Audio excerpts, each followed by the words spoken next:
Madam President and Senators, good morning.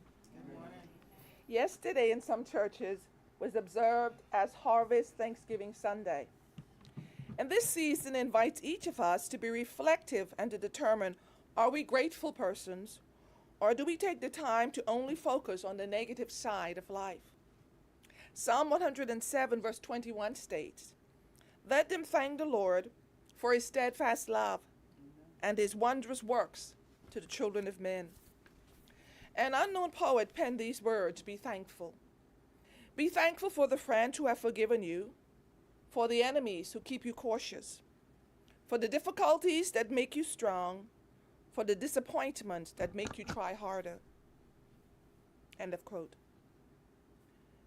Is gratitude, a part of your makeup and character? As senators, as you reflect from January to November, what blessings have you received? What challenges have you overcome?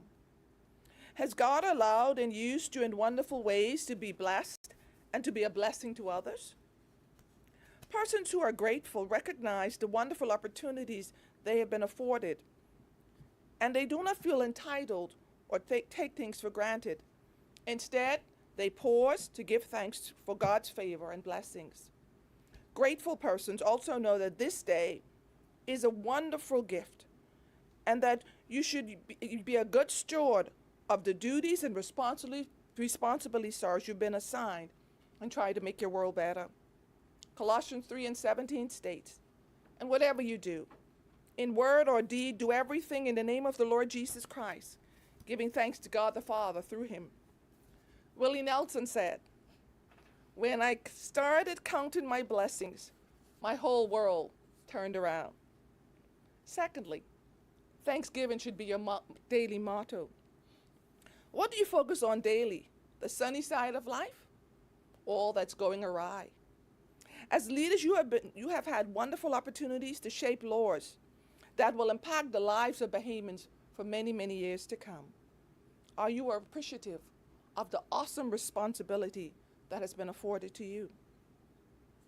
Are you thankful for all that you've been able to do over the past few years of your appointment? And do you strive every day to make even more positive change?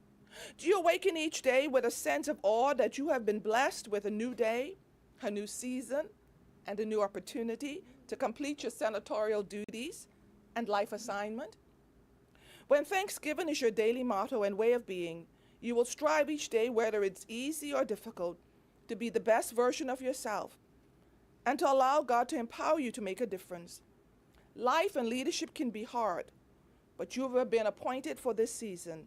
Never lose sight of that. Seek to affirm and encourage and thank those who serve on your team. And always remember that those who went before you, because they were, you are. Psalms 136:1 says, "Give thanks to the Lord, for he is good, and his love is eternal." Let's pray. Dear Heavenly Father, in this season of Thanksgiving, help us to have a heart filled with gratitude. Forgive us for the many times we have taken you and our family, friends, and co-workers and other people for granted. Forgive us for not counting our blessings. Forgive us for only focusing on the wrong and ignoring the areas that we too need to change and repent. Thank you for new opportunities, new beginnings, and new seasons. May today be a day when our hearts will overflow with gratitude. Bless, preserve, and guide our senators and their families. In Jesus' name. Amen. Please join in the prayer for our Lord. Our Father, who art in heaven, hallowed be thy name. Thy kingdom come. Thy will be done on earth as it is in heaven. Give us this day our daily bread, and forgive us our trespasses, as we forgive those who trespass against us. And lead us not into temptation, but deliver us from evil. For thine is the kingdom, the power, and the glory, forever and ever. Amen.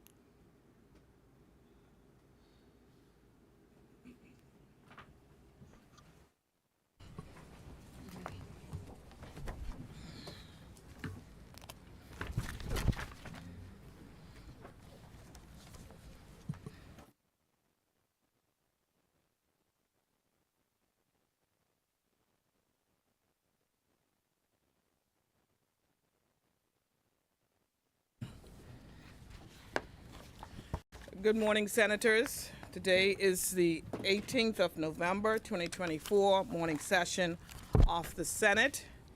The last time we were in session, we stopped at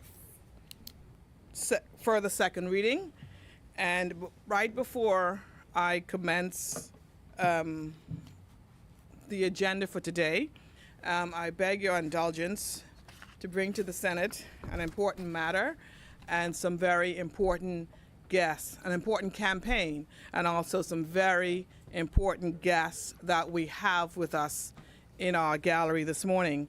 For the fourth year, the Bahamas Crisis Center and the Rotary Road to Peace have come together to spearhead the campaign, the White Ribbon Campaign. Today, this year's campaign theme is entitled Managing Anger and Aggression. The White Ribbon Campaign was inspired by the Montreal Massacre perpetrated in 1989 when 14 women at the Montreal University were murdered. This campaign was initiated by a group of concerned men in Ontario, Canada in November 1991 in commemoration of this massacre as a campaign to end violence against women and children. It is now a global movement in 60 countries around the world with the sole mission to end male violence against women and children. This is the world's largest male-led movement for men and boys, advocating for an end to all forms of gender-based violence. This is a male-led campaign that identifies gender violence as an issue not only impacting women and children, but men as well. Around the world, men are making the call for men and boys not to remain silent about violence, but calls for actions and behavioral change. This is a call to educate and bring awareness to the issue of male violence against women and children. The campaign has demonstrated internationally that men listen to men when the message is spoken by men, a message that violence is unacceptable and will not be tolerated. The White Ribbon Pledge is, I will stand up, speak out, and act out to end male violence towards women and children, and never commit, excuse, or remain silent when violence is occurring. Internationally, White Ribbon ambassadors are male volunteers who commit to engage with men and boys to call out abusive and sexist behavior among friends, colleagues, and the community at large, and promote a culture of peace, equality, and respect. The campaign encourages men and boys to wear white ribbons during the month of November to demonstrate the rejection of gender-based violence. And on November 21st, there will be a rally with the title Boys to Men, Managing Anger and Aggression, actually a roundtable discussion. And so I'm inviting all of you here to please attend this roundtable discussion. Dynamic speakers will include Mr. Darren Turnquest, who will be the moderator, Dr. Ian Strawn, Mr. Desmond Sanders, Dr. Shaswell Hanner, Dr. Richard Adderley, and Dr. Narad Morgan. And I'm very pleased this morning that this initiative, that this White Ribbon Campaign has been brought here to the Senate, and we are led by 11 strong men who are opposed to domestic violence, and strong senators in the persons of Senator Barry Halkitis, Senator Michael Halkitis, Senator Ryan Pinder, Senator Darren Pickstock, Senator Kirkland Russell, Senator James Roll Turner, Senator Ronald Duncombe, Senator Randy Rowe, Senator Tyrell Gibson, of course, Senator Darren Henfield, and Senator Reverend Reuben Ramming. And these are all men. Who's Barry Halkitis and Tyrell Gibson? I said Barry. Halkitis. I'm sorry, let me repeat. Vice President Barry Griffin, and Senator Tyrell Young. I'm not sure why I got twisted like that. But one thing I am straight on is that you men in the upper chamber, I know that you all will take this charge personally, and you have been. This is nothing new for what you all have been doing throughout all of the years. And I appreciate your concern and your dedication and your commitment to end gender-based violence. And here in the Senate this morning, we have some guests who are from the Crisis Center and also from Rotary. I will start with Stephanie Firth. Can you please stand when I call your name? Firth? Firth? Then we have from the Crisis Center, we have Radisha Roll. We also have Owen Coakley, who is Rotary as well as Crisis Center, you told me, yes. We also have Mrs. Maudeline Cooper. And last but not least, we have with us this morning, and I'm so pleased that she is here, we have the indomitable, the legendary Dr. Sandra Dane Patterson. A woman who is no stranger to all of us for her tireless and selfless effort as she continuously moved the case for gender-based violence and violence of all forms. Just a few minutes ago, she told me that this year or next year you'll be 80. She said she's 80, she's unstoppable, she's feeling no ways tired, her heart is strong, her mind is strong, and she's physically strong, and she will continue the fight. So Dr. Sandra Dane Patterson, on behalf of the Senate body, I just want to thank you and your entire team for the great work that you have done for this Commonwealth of the Bahamas. I'd like to say thank you to all of us, to all of you for coming this way. And so just want to say, and last but not least, I cannot leave out, is she here? I know she doesn't want me to call her name, but I just want to make mention of Felicity Ingram, who is also in the gallery today, our journalist. She's always on the front line. She's always motivating, inspiring, and encouraging. Just want to thank you for all of the great work that you do for the Commonwealth of the Bahamas. I could not leave you out. I know you're going to send me a not so nice WhatsApp message later, but we'll deal with that later. But just want to thank you while you're here and say how much we appreciate all that you've done and all that you continue to do for all of us. Thank you so much. All right? So now we move on to further second reading. The chair recognizes Senator the Honorable Ryan Pinder. Thank you, Madam President. And certainly I want to welcome all of our guests here today. When I arrived at the chambers this morning, Madam President, as she traditionally does when she's in our midst, Dr. Sandra Dane Patterson came over and said, "I have a question for you." And she explained, Madam President, that what they are seeing is an increase in violence towards youth in the jurisdiction. And it's a concern that they had. And Dr. Patterson wanted to ensure that the government was minded to have special court facilities that are that would service this growing issue of crime and criminal conduct in our jurisdiction against juveniles. And I reassured Dr. Patterson that the government is acutely concerned about the issue, and from a criminal justice point of view, the government has been very active in ensuring that we do have the facilities. And I advised Dr. Patterson that we're hoping by the end of this calendar year that we will be able to open the new court facilities that are on Bernard Road that are specifically geared towards matters dealing with families and juveniles. And that court facility would go a long way, hopefully, in providing the acute focus that is needed from the criminal justice side to address this growing problem of violence against the youth. And not only that, as we proceed towards our criminal court complex development plan that we're undertaking, which we hope to have demolition permits by the end of this calendar year, and hope to be able to go to tender with drawings in the first quarter of next year, that the current Supreme Court complex that exists will be converted into a dedicated sexual offenses court. And so the plan is,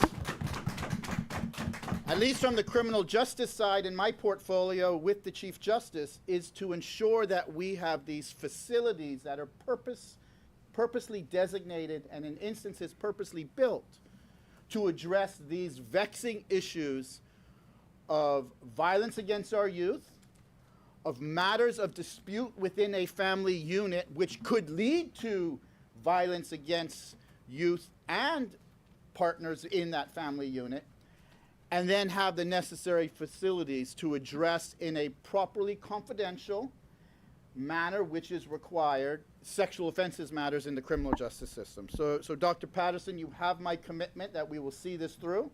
We're already well on our way, and hopefully we will be able to have you at the official opening of the juvenile and family courts on Bernard Road relatively soon. And I have advised Dr. Patterson that I'd be happy to set up a meeting between the Crisis Center, the Chief Justice, and myself to properly brief on what the anticipated activities are with the new court facilities and the like. So we're working hard, Dr. Patterson.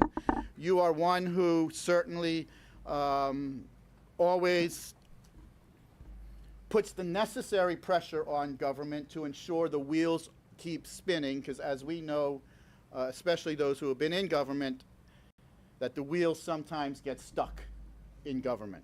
And we thank you for your agitation and bringing these things to our knowledge and to the forefront so we can properly address them. So thank you very much, Dr. Patterson. I think we should all give all of our guests here another round of applause.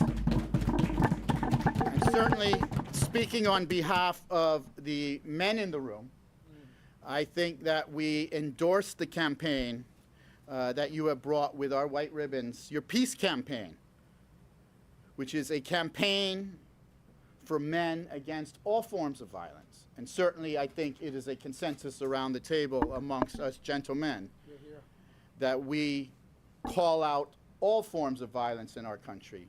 We all want to live in a peaceful nation with law-abiding citizens where everybody feels safe and comfort in the country in which they live. Thank you again. So having said that, good morning. Morning. And today I rise for the second reading of the Domestic Minimum Top-Up Tax Bill 2024. And this bill, Madam President, is an important piece of legislation that implements our commitments, the commitments of the Commonwealth of the Bahamas to the OECD that were made by the former F&M administration. And those commitments that the former F&M administration made were to implement a global minimum corporate income tax for multinational entities who have global turnover, and that's within all of the parts of those companies, more than 750 million euros, and have an element of that corporate group that are doing business within the Bahamas. So as you can tell, at the level of 750 million euros, which I think, Mike, is about $815 million of annual turnover, it's a very limited population group of companies doing business in the Bahamas. Before going into the mechanics of the bill, I think it important to explain to the Bahamian people the basis for this legislation. Why are we here? And the commitment that was made by the prior F&M administration to see this through. The Organization for Economic Cooperation and Development, known as the OECD, their inclusive framework on base erosion profit shifting, we call it BEPS, has been continuously evolving to develop an agreement on what's called a two-pillar approach to help assess tax matters globally and to help ensure tax avoidance is prevented, to ensure a coherence among international tax rules. That sounds a little far-fetched, frankly, Madam President. And ultimately, to create a more transparent tax environment. This process by the OECD concluded with what's called a two-pronged or a two-pillar approach to corporate taxation. And you have a pillar 1 and you have a pillar 2. Pillar 1 has not yet been implemented and really focuses more on the major digital businesses in the world, such as the Amazons and the Googles, and how you tax digital activities. And they've been having a tremendous amount of difficulty, as you can imagine, Madam President, primarily because most of those companies reside in the United States, and we know the United States doesn't really play ball with the rest of the world on these things. So they've had trouble implementing that. And so we're not dealing with that component right now. Today's bill deals with what's called Pillar 2. And Pillar 2 is what's termed the minimum global corporate income tax. The Pillar 2 model rules are designed to ensure that large multinational enterprises pay a minimum level of tax on the income arising in each jurisdiction in which they operate. On December 20th, 2021, the OECD's Inclusive Framework on BEPS released their model global anti-base erosion rules. I call them the GLOBE rules, or the model rules. And these GLOBE rules or model rules are the rules that jurisdictions should follow when implementing Pillar 2.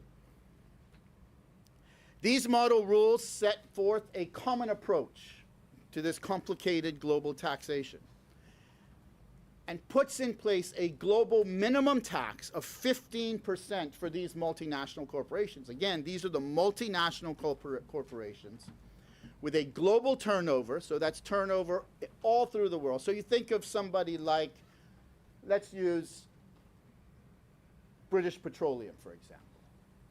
They have companies operating throughout the world, major, massive oil-producing company.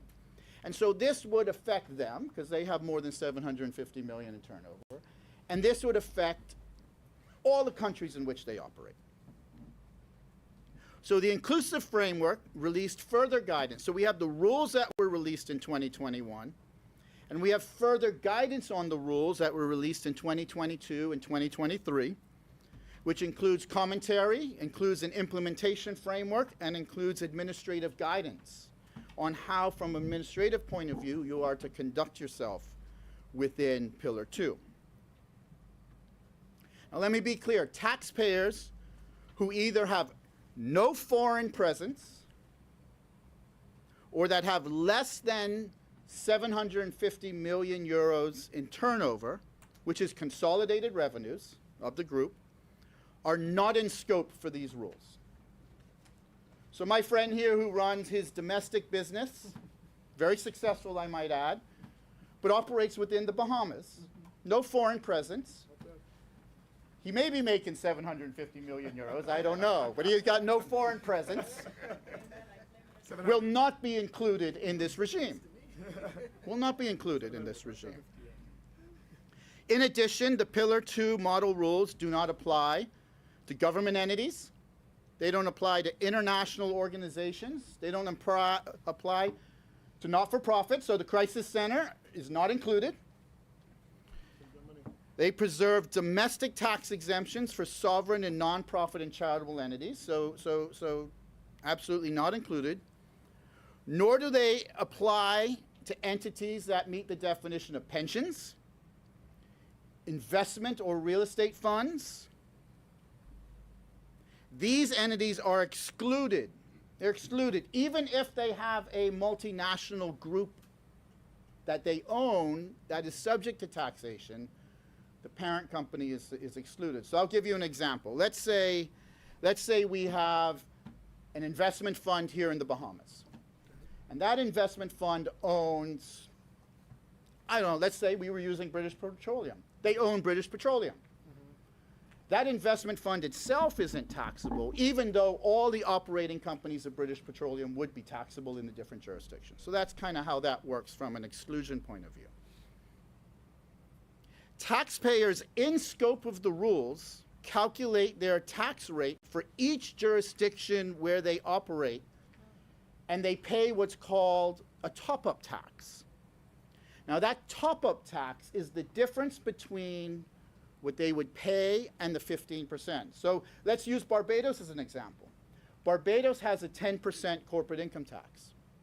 These multinational companies doing business in Barbados would pay the 10% plus a top-up tax of 5% to get to the 15%.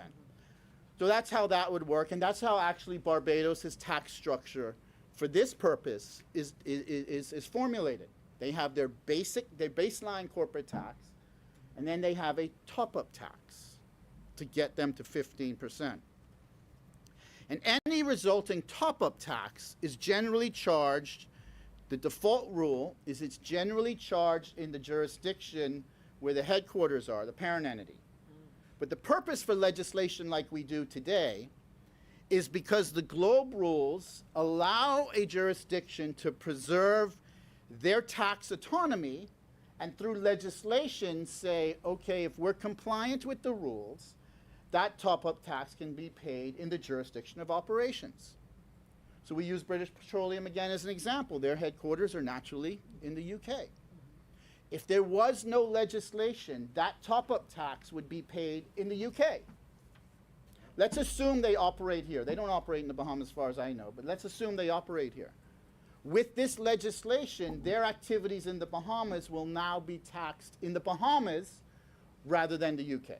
And so we're implementing those rules to ensure that we preserve our sovereign tax rights. Because if you're operating in the Bahamas, you should pay tax in the Bahamas, not in your other jurisdiction. We're using the example of the UK in this context. And so that's what this does, this legislation does for the jurisdiction. It preserves the ability for the Bahamas to have primary taxing rights over activities that are actually occurring within our jurisdiction. Sounds logical, right? Sounds logical. Why should we allow tax revenue based on income in the Bahamas to go to somewhere else? We want that to help our people. We want that to lower our debt burden. We want that to benefit us because them operating in the Bahamas benefits them.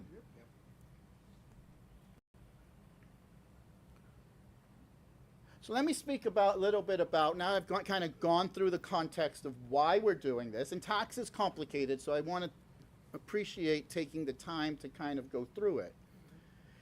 How our government chose to implement this, and I think that's very important as well. So our government took the opportunity of the implementation of Pillar 2, what we do today, to undertake a comprehensive review and consultation of business taxation in the Bahamas. So we said we have to do this limited tax because the former administration committed us to it. And, you know, governments are continuous. But we took the opportunity to say, okay, let's use the opportunity to evaluate business taxation in the Bahamas as a whole and come up with some options and ideas, and let's talk about it. And so as part of the consultation, we retained necessary advisors, and they assisted us in modeling different tax options that we put out there for consideration. And these different approaches to business taxation were set out in a comprehensive green paper that the government of the Bahamas released. And we released that on May 17th of 2023. And the green paper set out 4 different approaches to business taxation that we wanted the Bahamian people and Bahamian businesses to consider and give us some feedback. Comprehensive consultation, fully transparent. And these approaches, like I said, were 4-fold. The first one was just implement Pillar 2. So just what we're doing today, the corporate income tax for multinational enterprises, and just implement that for the largest businesses doing business in the Bahamas. And then all other companies will still have to pay business license as is. The second approach is what we call a soft introduction.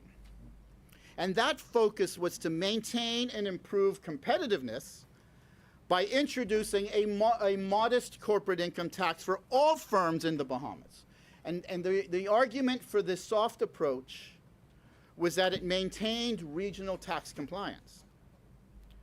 And that would have been 15% for all multinational enterprises, so we would honor the 15% for Pillar 2, and everybody else would pay a 10% corporate income tax. And that was a soft approach. The third approach was a simplicity-driven approach. That's what we called it. And that was to introduce a corporate income tax for firms in Pillar 2, 15%, like we're doing, and for those businesses that earn less than $500,000 per year in turnover, so $500,000 in turnover, they would pay 12%, and then all small firms would continue to pay business license. We call that the simplicity-driven approach. And this is all in the green paper. And the green paper was tabled in this place, and I think my good friend here, Minister Halkitis, gave a communication on it. The fourth approach was a revenue-focused approach. And this was an approach to maximize government revenues, raising the ability to apply corporate income tax to all firms in the Bahamas at 15%. And 10% for small firms below 500,000. So remember, the prior approach was those below 500,000 paid business license. Mm-hmm. This approach would have put them in a corporate income tax at 10%. So those were the four approaches of remodeling our corporate income tax, or our business income tax in the Bahamas, that were subject to the green paper. Soliciting comments and feedback from businesses and individuals doing business in the Bahamas and their citizenry at large. We received comments back on our green paper, and ultimately the government decided at this time to advance option 1 only, which was the implementation of a Pillar 2 framework. So the implementation of what the OECD and the former F&M administration had committed us to. Once this decision was made, we worked towards preparing the legislation for the implementation of Pillar 2. Once we had prepared draft legislation, we again went to the public for consultation. We released draft legislation on August 8th, 2024, and launched a website for public consultation. And on that website, we provided all of the background from the OECD on Pillar 2. We provided the rules, we provided all of the guidance, we provided everything for those who wanted to read and become familiar with what we were proposing. We released the draft again on August 8, 2024. And over the following 60 days, we received written comments on the draft bill and met with a number of taxpayers who would be in scope for Pillar 2 doing business in the Bahamas. And many of them wrote us, many of them came to meet with us, right, Mike? Mm-hmm. And we listened to them. And we listened to their concerns on how we were implementing, always knowing that we had to implement in a consistent way that the OECD mandated in order to be a qualifying tax, and we can then get the benefit.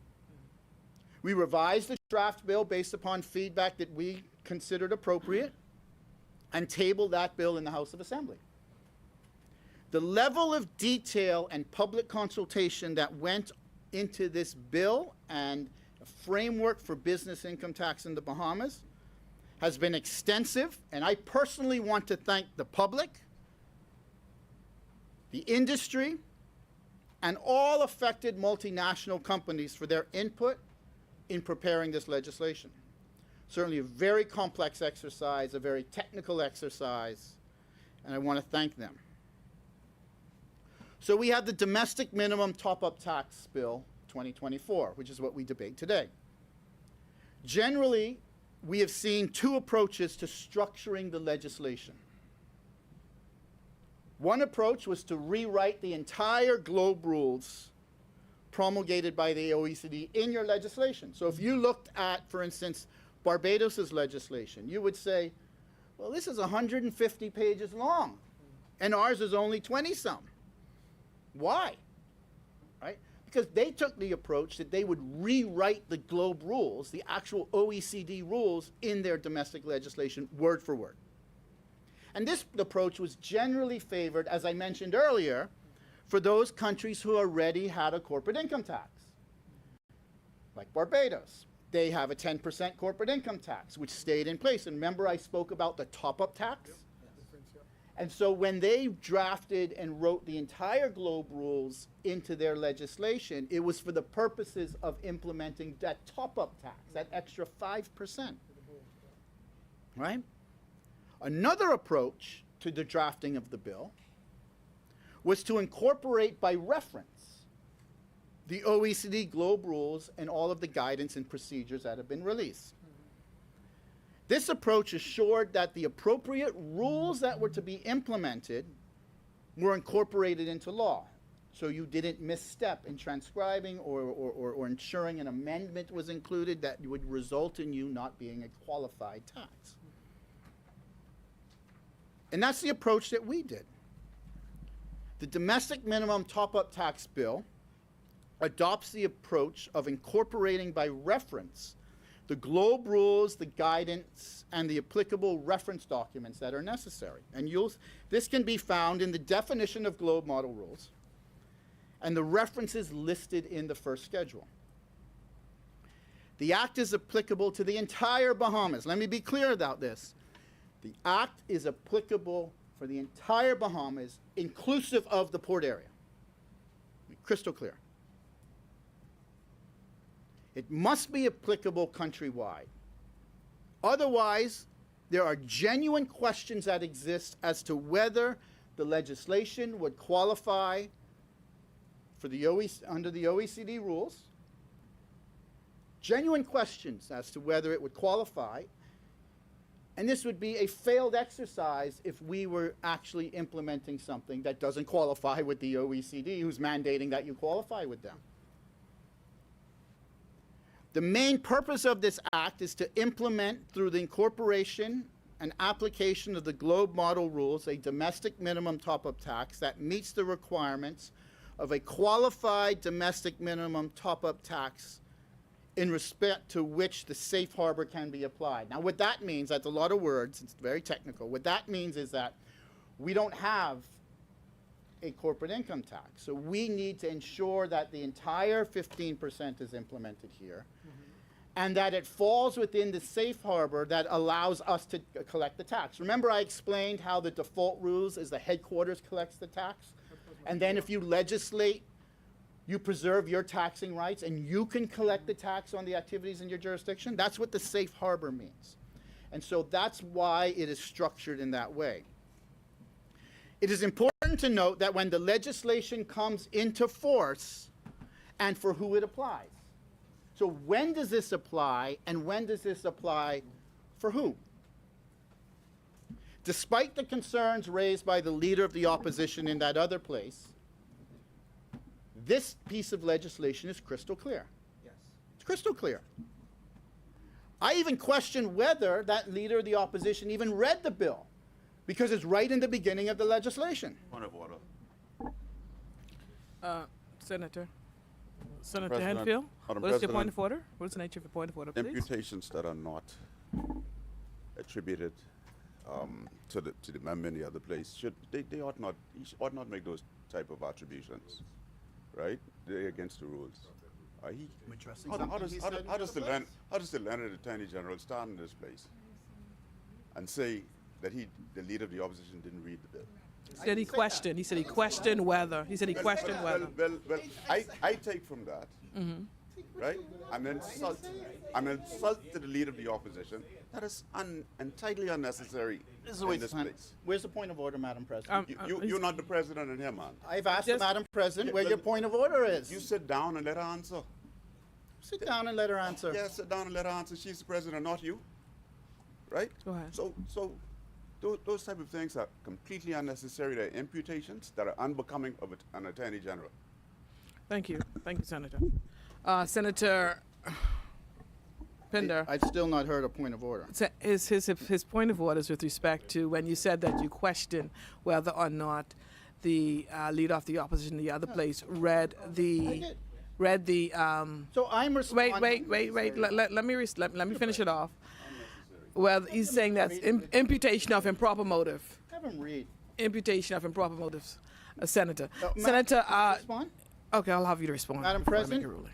Yes. Leader of the opposition in that other place took issue with the bill saying that we are forbearing all tax revenue accrued in 2024 because of our lateness in bringing the bill. That's what he said, Madam President, on his feet in that other place.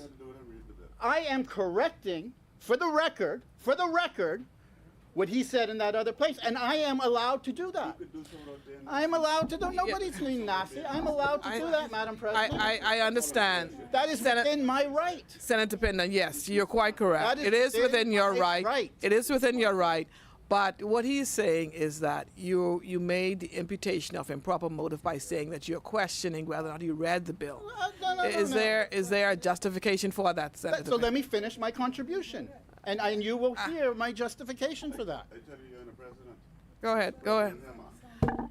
You're going to address this point, Senator Pender? Are you going to address I this am specific? addressing Are you a going to? matter that was raised in that other place. No. Are you going to address a specific point of? No. Okay. No. Madam If President. No. Show me in the rules One where second. I need to. Open Madam up the book and President, show me the rules. Madam President, the second. rules are clear. If the member will not withdraw, Proceed, please. Yes. which he cannot support, you must strike it from the records. That's not true. The rules are clear. Take- Senator Pender. Madam President, a member in that other place took a position on his feet, that was explicitly contrary to what is found in the legislation itself in his debate. Specifically took a different position and accused the government of maladministration on this point. I am entitled and privileged to address the misrepresentation in that other point. in that other place. Yes, Senator Pender. And I will address it. Yes, Senator. I agree with you. You are entitled, and it is within your right. But I think that saying that you question whether or not he read the legislation is going a bit too far. Because the language is clear in the bill. Yes. I am going to strike that part from the record with respect to you questioning whether he read the bill, Senator Pender. Please proceed, Senator Pender. I thank you. The point was made, Madam Yes. President. The point was made. Thank you, Senator Pender. The point was made. Can you please proceed, sir? The point. No, he did not say that. He said I question. He said you think. I said I question. He said he questioned. He didn't say I think. He didn't say that. He didn't say I think. Madam President. I was listening. Madam President. I was listening for I think. I didn't hear it. Go, Madam please proceed. President. Let me be clear, because the leader of the opposition in that other place questioned whether the government of the Bahamas was forbearing on. Senators, members on his feet. Senators, priori concepts, senators, You're smarter than everybody else in the world. senators, members on his feet. Senators, we have a long way to go today. A member's on his feet. Order. Please proceed, Senator Pender. Thank you, Madam President. The point was made in that other place that we were late in bringing the legislation and would miss out on the opportunity to accrue tax for those multinational enterprises doing business in the Bahamas who otherwise would have to accrue in their home jurisdiction. That point was made. Section 1.2 of the bill, Madam President, everybody could read it. Section 1.2 of the bill makes this crystal clear that the legislation is effective for January 1, 2024. That's January past, just so we're clear. For in-scope entities whose headquarters are located in jurisdictions that have implemented and accruing for Pillar 2 as of January 2024. It's crystal clear. We have not missed out on any opportunity to tax anybody, and this is OECD endorsed, Madam President. This is OECD endorsed procedure. For all other entities whose headquarters are not yet accruing for 2024, the effective date is January 1, 2025. It's right there in Section 1, the first section of the bill. So I should be able to question, Madam President. It's right there. in the bill. Right there in the bill. Madam President, this bill sets out the reporting requirements for in-scope entities in the Bahamas and their payment obligations. The legislation itself details the responsibility and the authority of the Secretary in implementing this legislative tax regime. The legislation also lays out the enforcement procedures, including the investigatory powers, procedure for assessments of penalties when you're non-compliant. Madam President, the Domestic Minimum Top-Up Tax Bill successfully implements the OECD Pillar 2 minimum corporate tax that the former F&M administration committed the government to. The bill will be passed and will be brought in force before the end of this month, Madam President, before the end of November. Madam President, I think it also important to talk about how the Bahamas, our country, will look to utilize this framework to encourage further economic diversification and further economic growth in the country. We anticipate, Madam President, in the midterm budget exercise, to bring legislation that will create qualified incentives that will be applicable to in-scope entities for Pillar 2. These incentive packages are intended to keep our tax regime competitive against our peers who are likewise coming up with incentive packages, and attract economic development and incentive in the country from multinational organizations. It is of note that these incentive packages are not reserved for Pillar 2 qualifying entities alone. This is an important point, Madam President. In order for an incentive package to be qualified for the purposes of the OECD, it must be applicable to all taxpayers, not just those who are in scope. It's called ring fencing, and ring fencing is not permitted.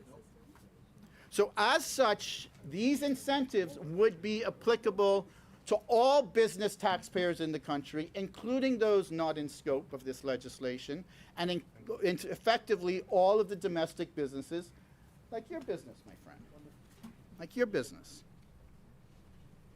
As such, they must be carefully crafted in order to draw a balance between economic incentives for business and the revenue balance of the country. And that's something that Minister Halkitis is charged with, both as the Minister for Economic Development and the Minister who's implementing finance and revenue matters for the country.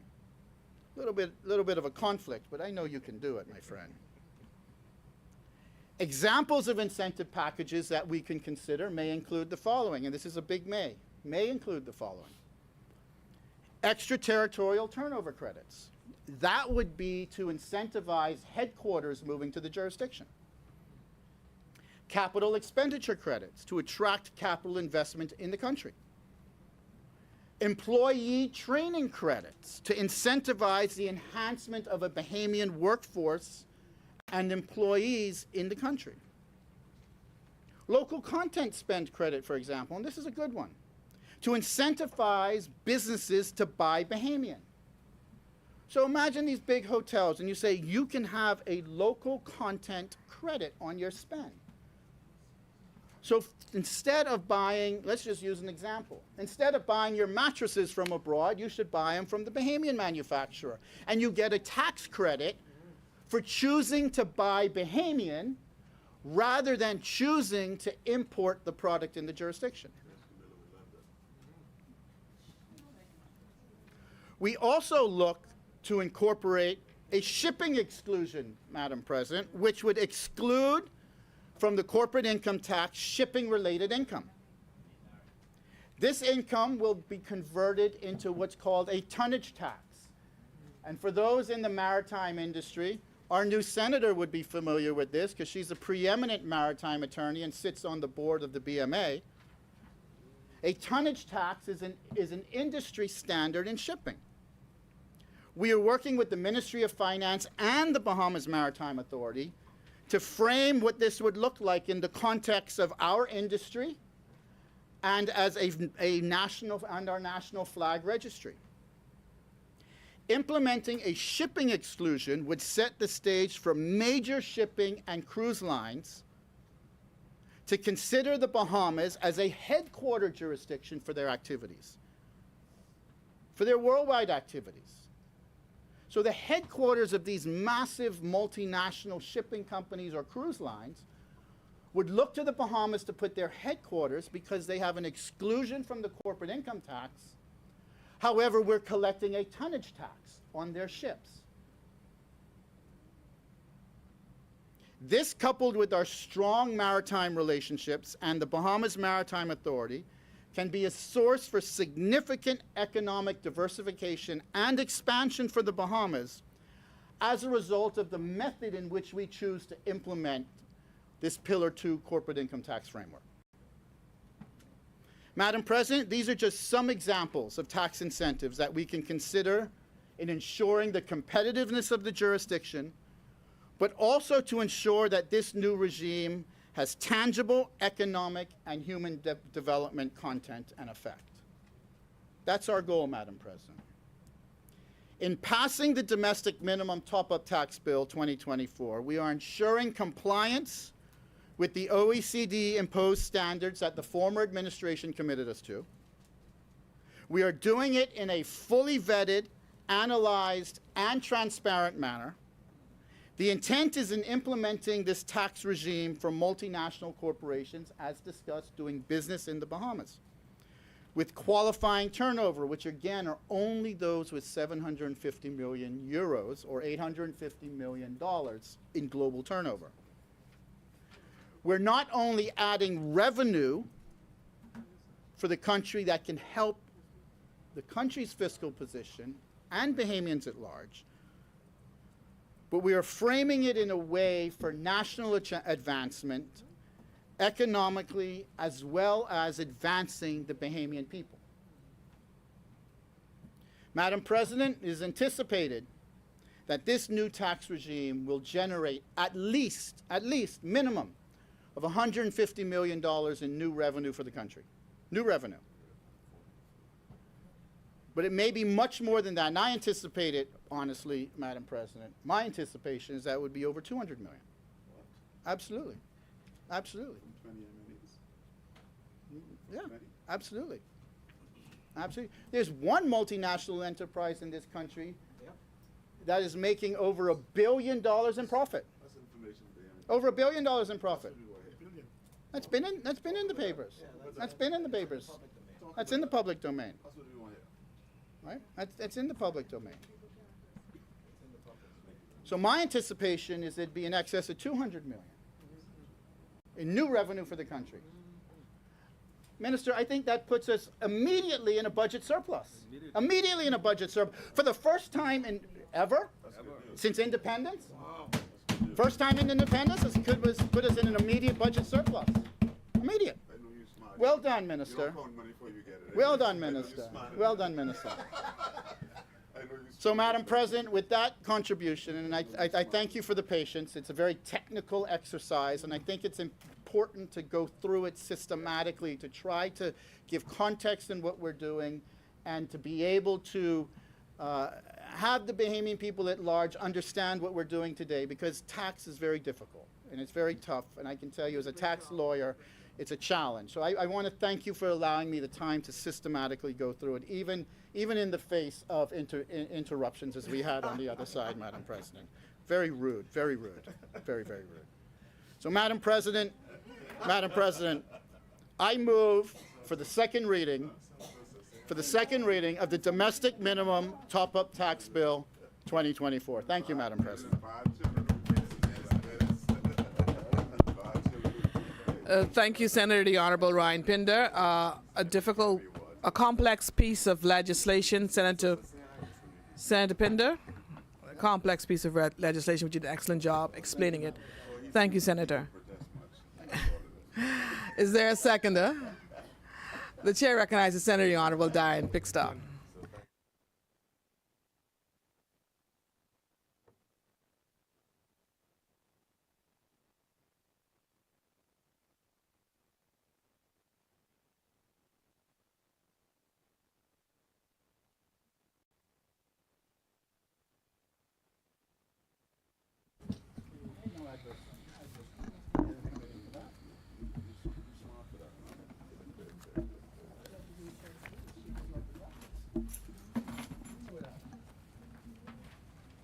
Morning, Madam President.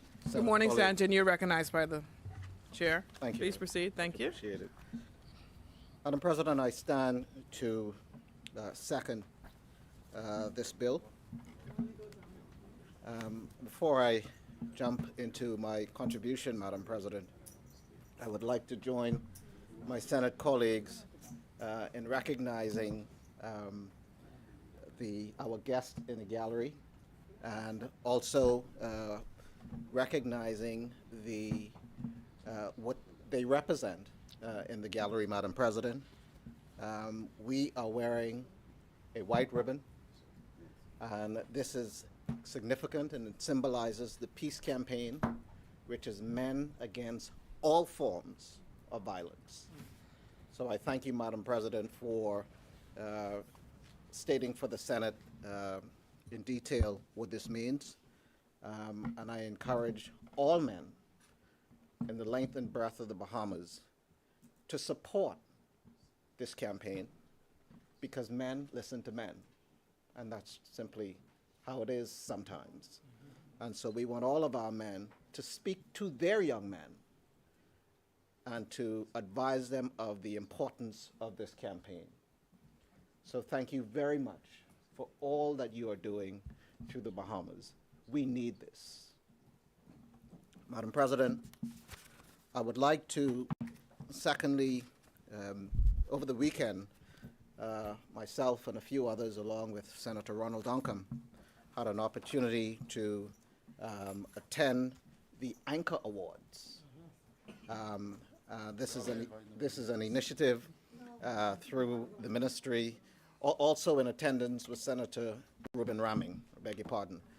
This was an opportunity to recognize and to honor those legends of the sea, Madam President. And so we would like to thank, Madam President, the Minister of Agriculture and Marine Resources, the Honorable Jomo Shaka Campbell, the Member of Parliament for Centerville, who is charged with this portfolio, Madam President.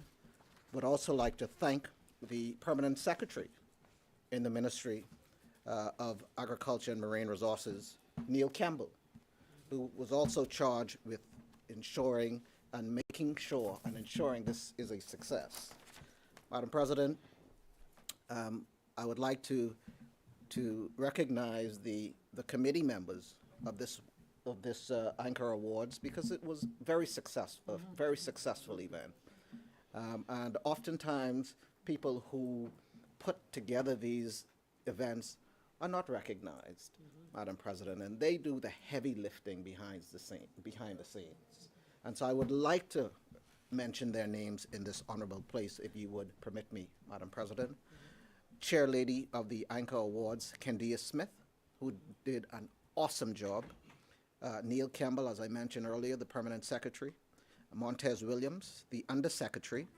Juliana Brannon, the Deputy Permanent Secretary. Gregory Bethel, Director of Department of Marine Resources. Dr. Lester Gittins, Senior Fisheries Department of Marine Resources. Ravana Morse, Aura Russell, the Financial Officer. Barry Wilmot, Delarice Morse Grant, Tarika Trico, Beverly Smith, Adriana Laroda, and Paul Malus, Madam President. That made up the committee members of the Anchor Awards. And during those awards, Madam President, those awards recognized a number of legends of the sea, I call them, and simple men and sometimes women who are contributing so significantly to the economic base of this country. They go every day on the sea and contribute to our base in this country. And sometimes, Madam President, they are overlooked. They are overlooked because they are not the lawyers, they are not the doctors, and they are not the top professions that we would recognize. They are simple men and women that will jump on the boat hundreds of miles from shore and they fish and they provide us with what we love in this country: crawfish, fish, everything you can name, Madam President. And we recognize them today, Madam President. We recognize the Lofton Culmer, who won the Minister's Choice Award. We recognize Keith Carroll, who won the Lifetime Achievement Award. We recognize Prescott Smith, who won the Blue Pioneer Award. We recognize Emil Knowles, who won the Commercial Fisher of the Year Award. Omiko Glinton, who won the Sports Fisher of the Year Award. Sean Leedon, who won the Flat Fisher of the Year Award. Keith McSweeney, who won the People's Choice Award. And Duran Roberts, who won the Youth Choice Award and the Prime Minister's Choice Award, Madam President.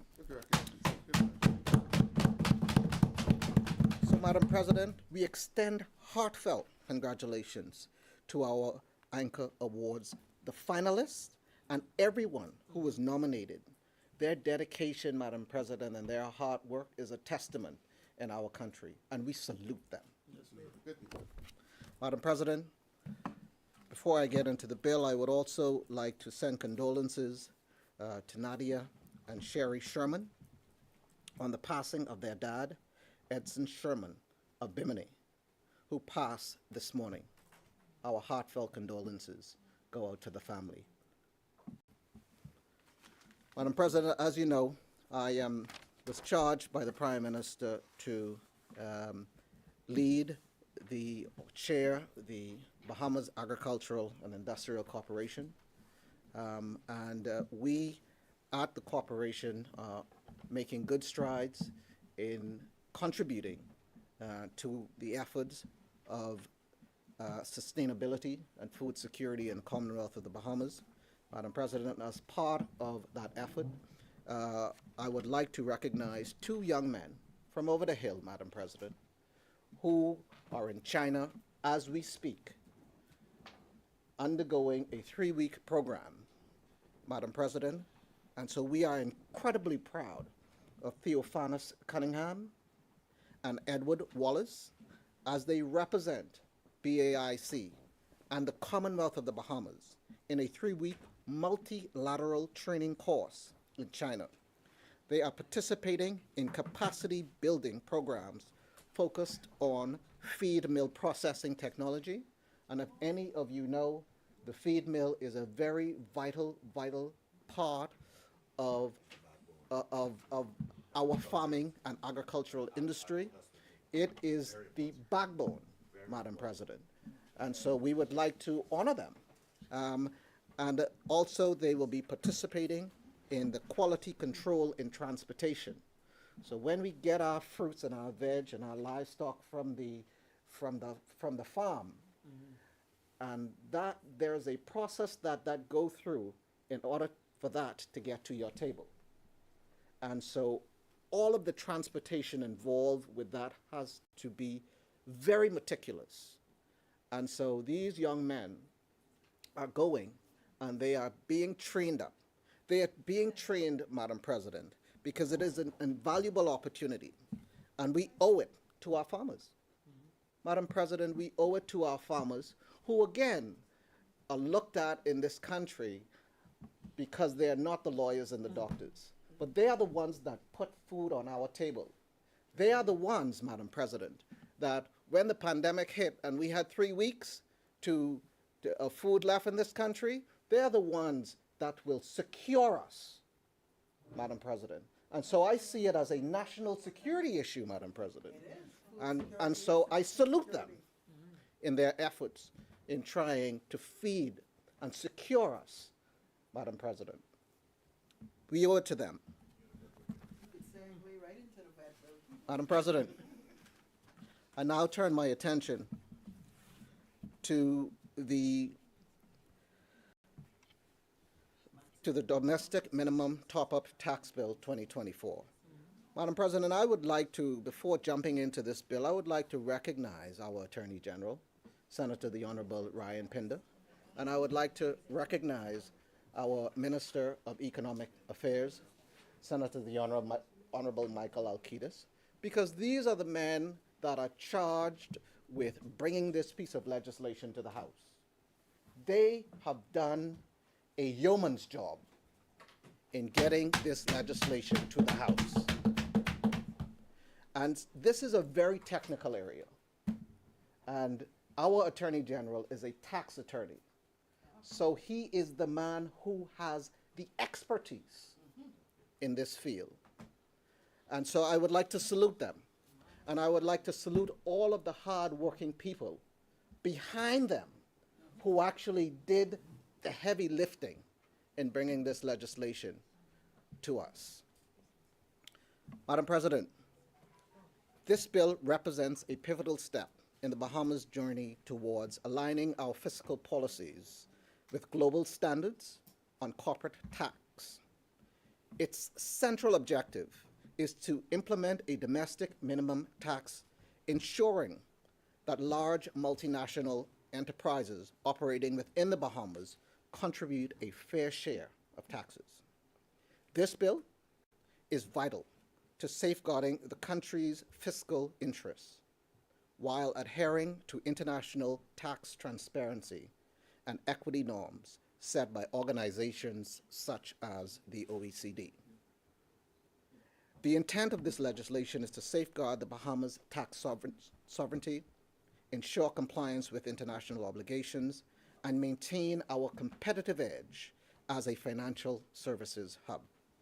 However, it is critical that we balance these objectives against the potential impacts on domestic economy and stakeholders. Failure to align with the global standards could result in blacklisting, that's a bad word in our vocabulary, Madam President, or other penalties threatening the country's financial services sector and also jeopardizing foreign direct investment, which is the lifeblood of the Commonwealth of the Bahamas. That is how we get our foreign currency. And I think it's important that we break this down so people understand what this means, right? This is how we get our foreign currency in order to pay our bills. And so failure to align and implement these global standards can impact and affect and jeopardize those sectors. This bill is part of the OECD's Base Erosion and Profit Shifting Framework called BEPS, specifically Pillar 2, which establishes a global corporate tax rate of 15%. Now, I don't want to get too complicated with the language here. This is simply implementing a global minimum corporate tax rate of 15%. That's what it's doing. Let's just make it very plain and simple, all right? For multinational enterprises with annual revenues exceeding 750 million euros. So this is for them big boys. The big boys and the big companies like Shell, Exxon, and all these other companies. This don't impact, and this is not putting any taxes or burden on the local and the little man, right? And so I want to make that extremely clear that what this bill is doing. All I'm concerned about, and I almost broke into my dialect, but all I am concerned about is how does this impact the normal man on the street? That's what I'm concerned about. Tell me. Okay? Yes, sir. And we can get there. Yeah. The intent is to prevent profit shifting to low tax jurisdiction by ensuring a minimum level of tax is paid in each jurisdiction where profits are generated. So if you think about this, why should these companies pay taxes in another jurisdiction when they are operating in the Bahamas and benefiting? Think about that.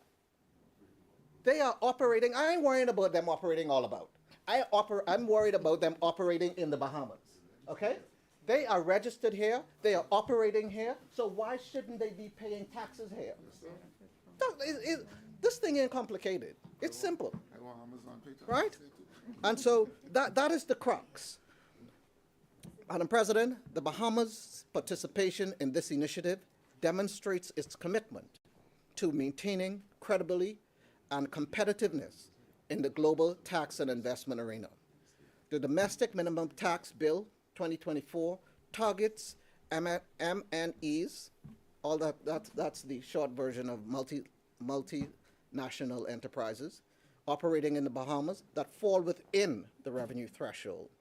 It introduces a mechanism to impose a domestic top-up tax to bridge the gap between the effective rate paid in the Bahamas and the global minimum tax rate of 15%.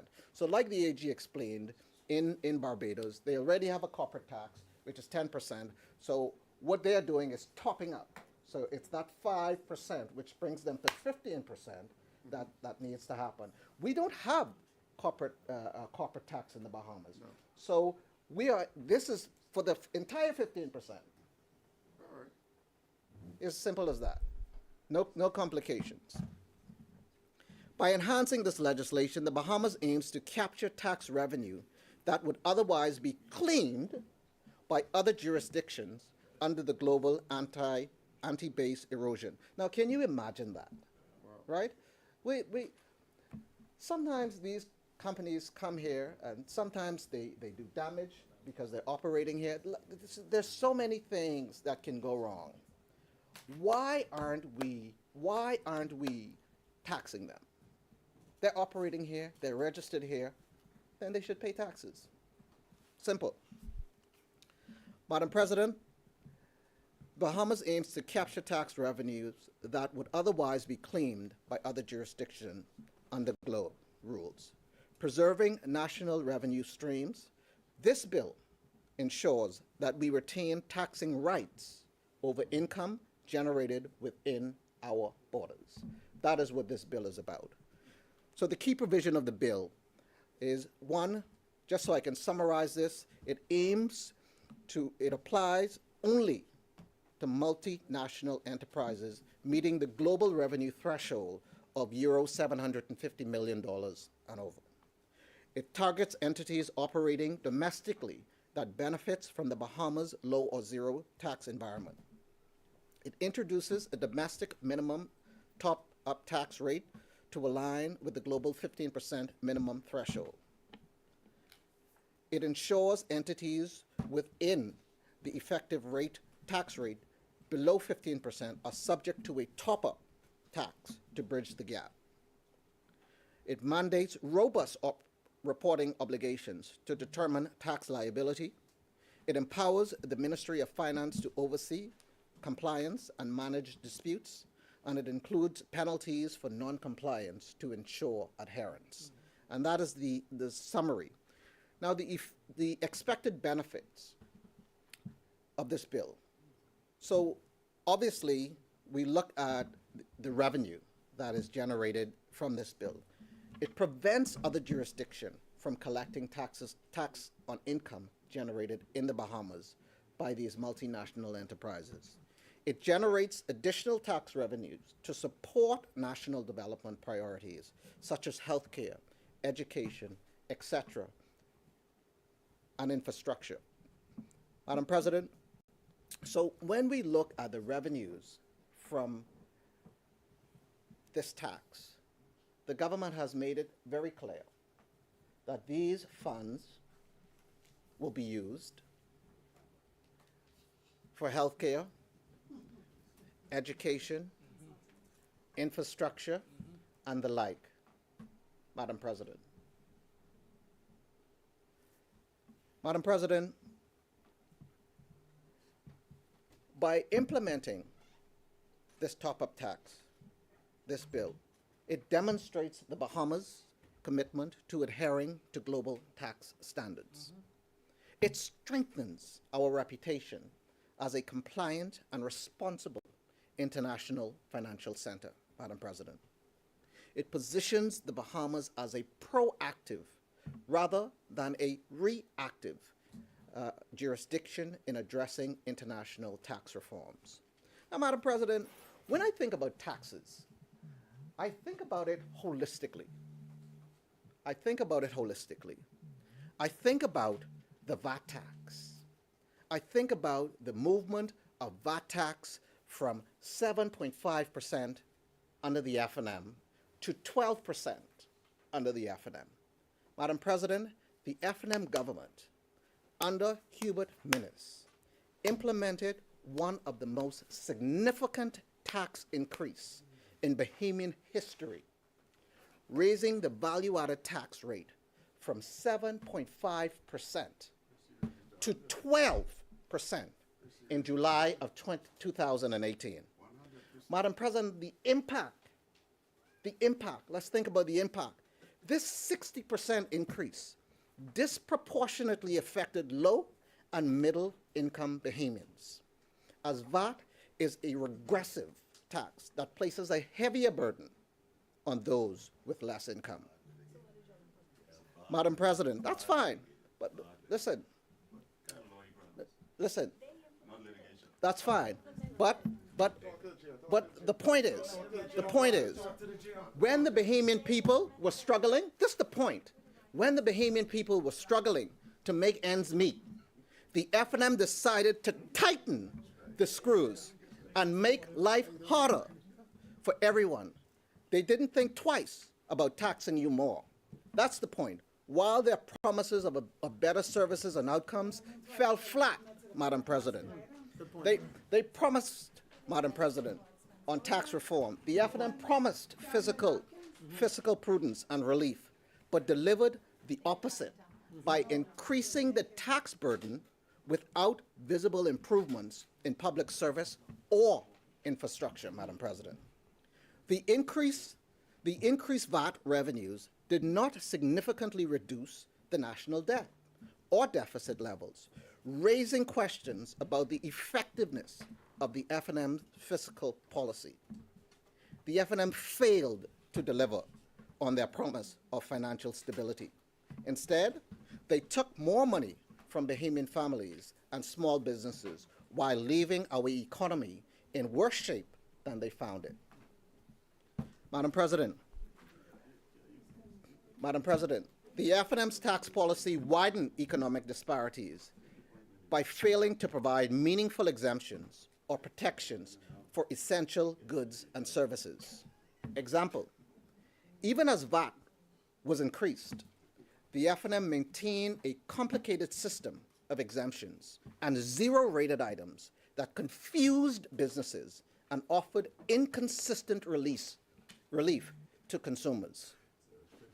Their tax policies made, the point is, Madam President, their tax policies made the rich richer and left the poor struggling with fewer opportunities and higher cost of everyday necessities. Madam President, in contrast, the PLP's record on tax relief. The PLP, upon taking office in 2021, recognized the heavy burden left by the F&M and took immediate action to provide relief, Madam President. VAT reduction. They lowered the VAT from 12% to 10%, a move that benefits every Bahamian household. No, listen, I'm not Monday morning quarterbacking. I'm not listening to the detractors. The facts are there. It is simple. 10, from 12 to 10. Madam President, the PLP government simplified the tax structure by reducing exemptions, ensuring fairness and predictability. Unlike the F&M, the PLP understand that the government's role is to lift up the Bahamian people, not to weigh them down. That's why we lowered VAT across the board and put more money back into Bahamians' pockets, Madam President. But there's a hypocrisy, right, on tax collection and enforcement. The F&M failed to modernize tax collection systems, allowing wealthy individuals and large businesses to evade paying their fair share while overburdening ordinary citizens. The F&M talk about cracking down on tax evasion, but rather, under their watch, loopholes flourished for the privileged, while the average Bahamian paid the price. Madam President, the F&M showed time and time again that their priority was taking more from you while giving back less. They take more, they give back less. The PLP is different. We are building a tax system that works for the people, not against them. A system that uplifts families, support businesses, and drives a fairer, more prosperous Bahamas. Madam President, in conclusion, I would pause here to say that in my next contribution, I will address the urban renewal bill, which, Madam President, I sat here last week. I know we addressed it. Yeah, I know we addressed it, but I didn't contribute. I didn't contribute. And you know why? You know why? Well, Madam, no, hold on. Madam President can give me leave. You don't tell me what's against the rules. You're not the president. Sit down. You're not.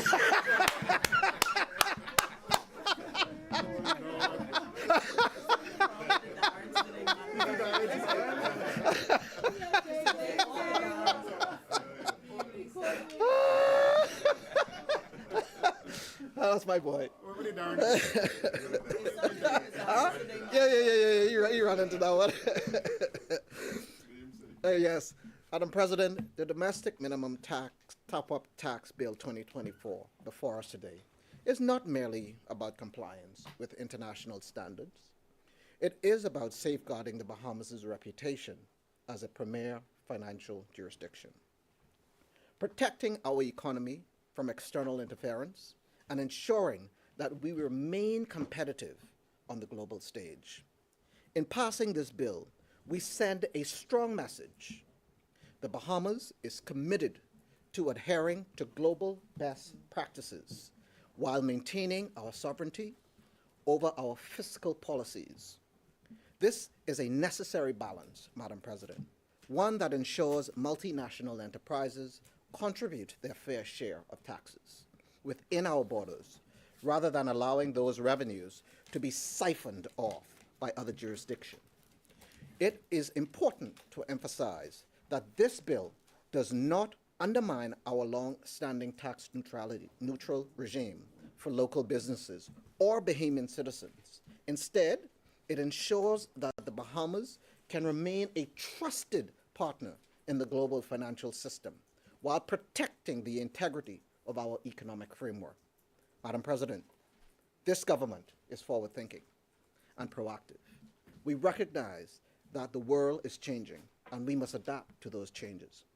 The implementation of this legislation demonstrates that the Bahamas is not only ready to meet the challenges of today, but it is also poised to seize the opportunities of tomorrow.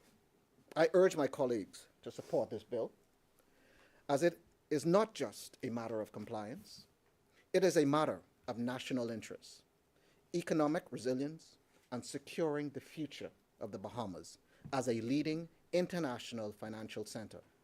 Let us stand together in support of this critical piece of legislation. I thank you, Madam President.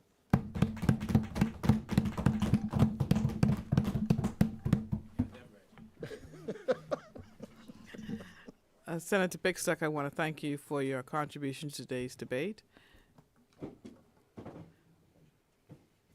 It has been moved and seconded that the following bill be read a second time and committed.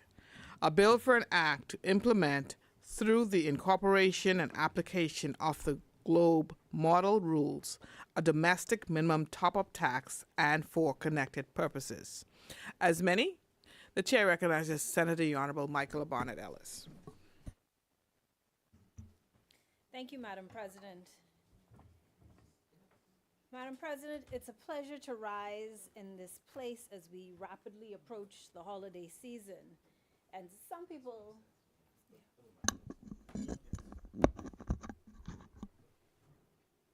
some people, Madam President, like my younger cousin Matthew, would argue that we are already in the holiday season. It starts right after Halloween.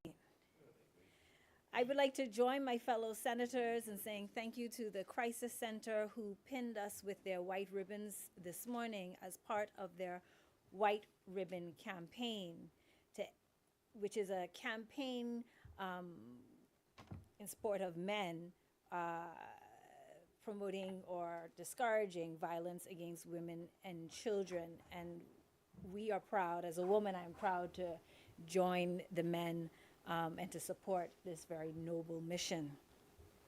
Now on to business, Madam President.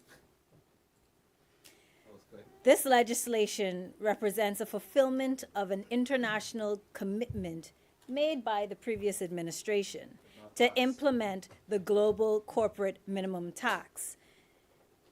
Madam President, they keep repeating that it was brought in, or it was a commitment made by the previous administration. And they've praised this obligation as strengthening our reputation and bringing in millions of revenue. And I think Senator Pickstock concluded by saying that this is a matter of national interest. But Madam President, they ain't even say thank you yet. They didn't say thank you. We made the commitment. We made the commitment. We made the commitment. Thank you for nothing. Thank you for not delivering. We made the commitment.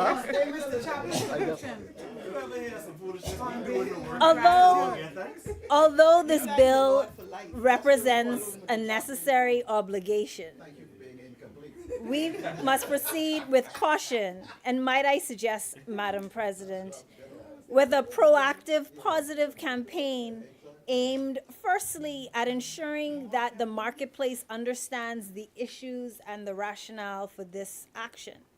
And secondly, a campaign to deal with industry professionals and wealth management associate, lawyers and accountants and other stakeholders to ensure that they understand the technical aspects of this bill, its obligations, its objectives, the regulations, and the practical implementation requirements, as it could potentially adversely impact our financial services sector. Our financial services industry accounts for approximately 15% of our GDP. It is the second largest contributor to our economy following tourism. The intention behind the Globe Model Rules, as they are called, is to curb tax base erosion and profit sharing and profit shifting in the OECD. But there are several critical drawbacks that we must consider. Because of our reliance on financial services, we are more vulnerable to the economic downturns if these multinational enterprises relocate due to the increased tax burdens. Implementing the Globe Model Rule requires significant administrative resources and expertise. Have we developed these expertise in country? Is this an area where we're going to have to issue countless work permits? It's our understanding that the Bahamian-led audit department and technical legal expertise in the Department of Inland Revenue has been decimated and replaced by expatriates. Will this be allowed to continue, or is the government proactively recruiting the necessary expertise ahead of the implementation and the enforce date of this legislation? The passing of this legislation could lead to unintended consequences, such as the relocation of multinational businesses to jurisdictions that are not subject to these rules, thereby shifting rather than eliminating tax base erosion. Have our competitors implemented these rules? And if so, has this legislation and the more controversial clauses that I will touch on in a moment, has it been benchmarked against similar legislation in other jurisdictions? This legislation raises a few questions. The very first section of this act, which has yet to be passed, deems that it becomes effective the 1st of January 2024. That's 11 months ago. The presumption against retroactive legislation is a well-established principle in common law, and it's aimed at ensuring legal certainty and protecting individuals and companies' ability to plan their conduct based on existing legal framework. Madam President, I've spoken in this place about the importance of certainty. Certainty means stability, and it is necessary to the development of this country. This bill also speaks about providing information contrary to the Data Protection and Privacy of Personal Information Act. What are the protections in place under that? What about the protections that are in place under that legislation? Are there similar requirements for the persons under this act to secure information? This legislation also erodes the precepts of bank secrecy and attorney-client privilege. These rights were once absolute and are worth protecting vehemently. Banker-customer confidentiality is a cornerstone of trust between clients and financial institutions. Similarly, confidentiality is crucial for clients to freely share all relevant information with their attorneys, enabling them to receive comprehensive and effective legal advice. The Honorable Attorney General spoke about Barbados' implementation of the Globe Rules. And interestingly, in their Income Tax Act, there is a procedure to determine whether privilege applies, rather than the blanket disregard for privilege contained in our bill. A loss of trust in our financial services, which includes the provision of legal services, can damage our financial services and create a shift towards alternative, less regulated financial systems. Remember, this is our second most important industry. And we ought not to ignore the extraordinary powers being granted to the financial secretary. The powers under this bill are unprecedented. You can't ask for an explanation of his position until after you have complied with their possibly unlawful and excessive request. But this unprecedented power is particularly unnerving when the financial secretary's role is to be the technical advisor to the Minister of Finance and a supervisor to all agencies under the Ministry of Finance. The collection of government revenue is the sole responsibility of the Department of Inland Revenue, and it's the Department of Inland Revenue that should have the responsibility for the administration of the domestic minimum top-up tax. To me, Madam President, the risks of this legislation further underscores the need to diversify our economy. Our economy needs to grow, and the PLP has not done that despite their promises to do so. And these are promises that are more than likely going to remain unkept. Airlines and hotels and foreign have benefited from this administration more than we have. The PLP has increased both the cost of living and the cost of doing business on the backs of Bahamians. We would like to travel on private jets and eat steak in exotic restaurants too. But there's so little left in our wallets to do that. Despite their promises to raise people, they have placed a heavier burden on us. What kind of government makes medicine more expensive? The average Bahamian, however, continues to suffer to make ends meet. Based on the recent UB study indicating that the average middle-class family needs over $10,000 per month to avoid slipping underwater, this startling statistic must be the Bahamian government's primary focus, even as we manage other risks to our macro environment. The focus must be on making day-to-day existence better for Bahamians. But just as they have no clue on how to fight crime, they have no clue on how to grow our economy and reduce the cost of living. But don't worry, Madam President. 2026, or as we understand it, maybe 2025, is just around the corner. To make our reality even worse, Madam President, The IMF has lowered its forecast for growth of our GDP.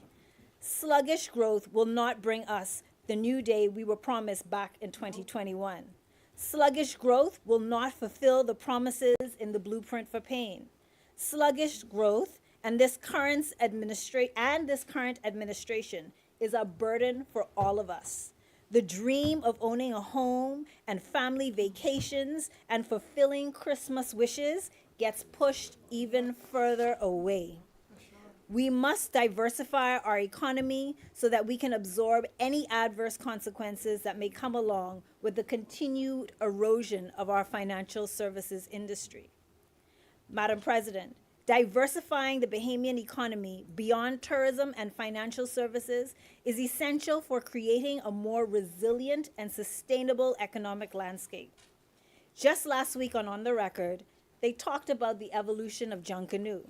And one of the things that they discussed was the formalization and expansion of our Junkanoo industry, taking Junkanoo to the world. And Madam President, you know I like to say, 242 to the world. This country's strategic location, close to major markets in North America, provides a logistical advantage for the development of other industries. But first, we must improve the ease of doing business in the Bahamas. Efficiency in doing business has declined significantly in the last 3 years. Even as the harassment from government agencies and tax rate and fees have increased significantly. The frustrations of residents with dealing with so many agencies has become more acute with all the running around and lack of timely responses.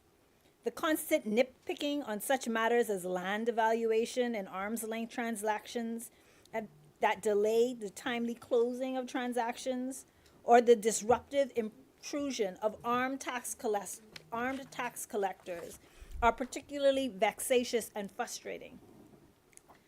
I can only shudder to think if that same modus operandi is going to be carried over to the administration of this new domestic minimum top-up tax. Enhancing these factors would make the Bahamas, improving the ease of business rather, would make the Bahamas more attractive for investment and thereby attracting foreign investment and creating high-quality jobs to support our economic diversification and resilience. In conclusion, Madam President, while implementing the global corporate minimum top-up tax is a necessary international commitment, it brings with it significant risks that could impact our financial services sector and overall economic stability. The potential adverse effects on our financial services industry, which is a crucial pillar of our economy, underscore the urgent need to diversify. We can become more resilient and a more resilient and sustainable economy. These efforts will not only attract foreign investment and create high quality and high skilled jobs, but also ensure that the Bahamas can withstand external economic shocks and continue to thrive. It is imperative that we elect an administration that is willing to take proactive steps to reduce the cost of living and doing business, and thereby enhancing our strategic advances and securing a prosperous future for us all. Madam President, I want to close by wishing the brothers and my Senate colleague of Omega Psi Phi fraternity a happy Founders Day. Yesterday, they celebrated their 113th Founders Day. And finally, I would like to publicly congratulate my Soras of Zeta Phi Beta Sorority Incorporated on the momentous occasion of the 5th anniversary of the Charter of the State of the Bahamas. In 1976, 7 phenomenal women chartered the Theta Epsilon Zeta chapter of Zeta Phi Beta here in the Bahamas. Since then, Zeta Bahamas has grown to 3 additional chapters, an undergraduate chapter at UB and graduate chapters in Grand Bahama and Eleuthera. This milestone is a testament to our unwavering dedication, hard work, and commitment to the principles of scholarship, service, sisterhood, and finer womanhood.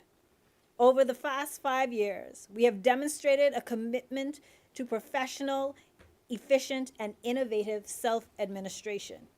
We have continued to make strides in uplifting our communities, fostering educational excellence, and promoting social change. Madam President, through you, I want to say to my Soras that I am proud to stand with them, and here's to many more years of success and sisterhood. And with that, Madam President, thank you, and may the God continue to bless our sunny clime.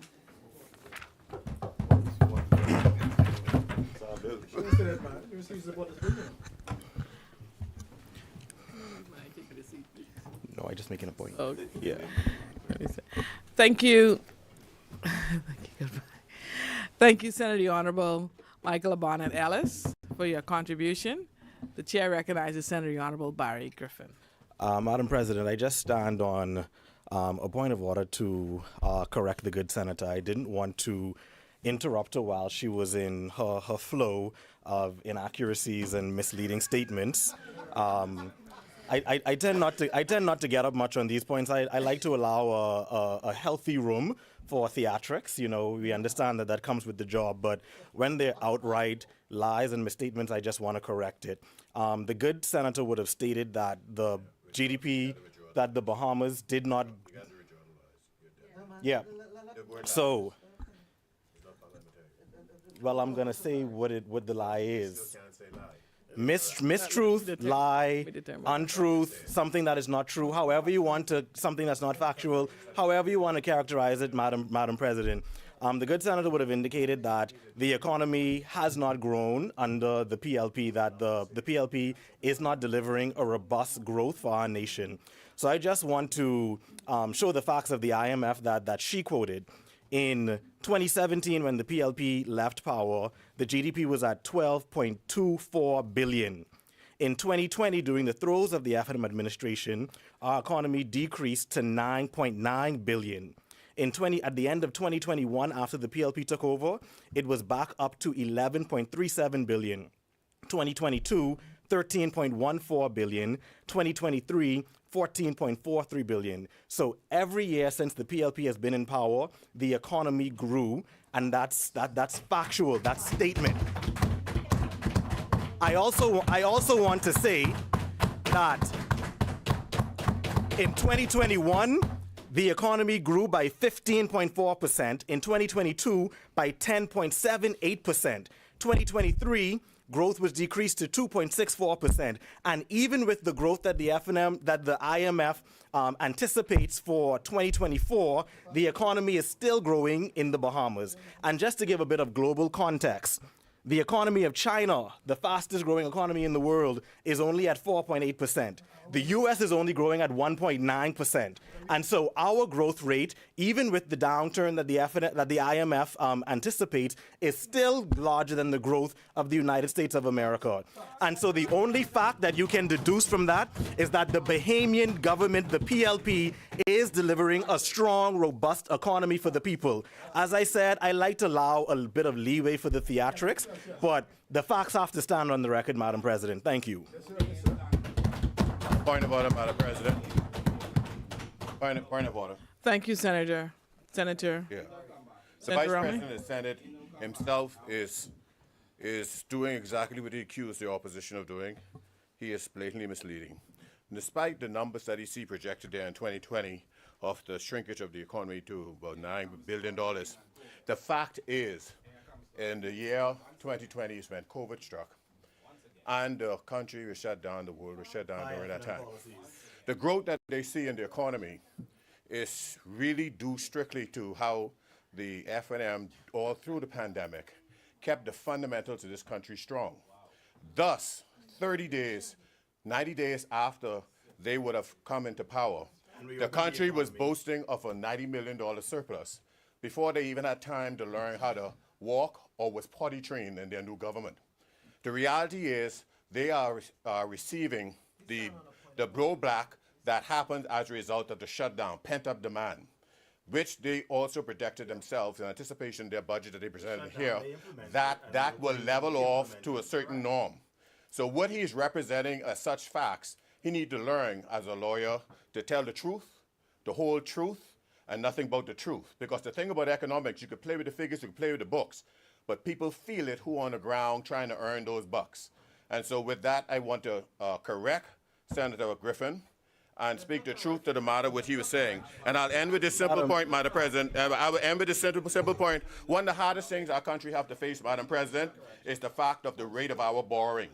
And when VAT was introduced under the PLP and after $1 billion of revenue was reduced, they were the ones who led this country to junk status. That happened under the Perry Christie administration. And to this day, we're suffering with the high cost of borrowing, and the amount of money we have to pay on interest alone is counterproductive to the growth of our economy. But nevertheless, they should have been grateful that the country is kept in such a good state that they were able to see these temporary rebounds. And we hope Thank you, Senator. Madam President, just a point. Senator Barry Griffin, Let please respond. just let the record reflect that he corrected not a single number I said. So nothing that I said. He offered his explanation of what they are. No, that's a fact. But Madam President, the fact remains: men lie, women lie, numbers don't. The numbers speak for themselves. Thank you, Senator Barry Griffin. Thank you, senators. As many? The chair recognizes Senator the Honourable Darren Hentfield. Thank you. Thank you, Madam President. The chaplain had a wonderful devotion this morning, and she said we ought to give thanks. In all things, we ought to give thanks. And so I want to begin by thanking the Almighty for my, as we say in the church, for my small space here in this place. Many are not so blessed to be so, still here, above ground. It is amazing, though, in this place, that we accuse each other of doing things, and then we launch right into doing the same ourselves. I will not prolong this debate by engaging in such activities, Madam President. I want to say, acknowledge Dr. Sandra Dane Patterson and her group in support of Men Against Violence, the peace campaign, which is represented by the White Ribbon. As a husband, as a grandfather of 2 beautiful granddaughters, a brother to many sisters and nieces, and colleagues who sit here with me, we have no tolerance for violence, especially against women. And I know I speak for all of my colleagues in this place when I say that. And so we want to encourage her and to allow and to say to her that she has our full support, and anything we can do to further the cause, please feel free to call upon us outside of this space. I'd also like, as I wasn't here last week, I'd also like to take this opportunity to welcome Senator Jehan Major, who has recently joined us in this place.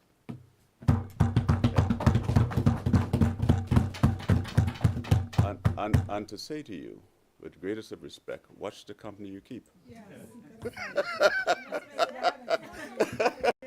What you have I'm telling you, you have exemplars in here that you would be wise to follow. You know, this is a place where the cut and thrust of the arguments, political arguments, are what they are. It's the nature of what we do, but they should never be personal. We should do our work, and we should leave this place as friends with each other, because we, I believe, in our own inimitable way, seek to build a better Bahamas for all of us. And so, with that little tongue-in-cheek remark about your friendships, welcome to this place.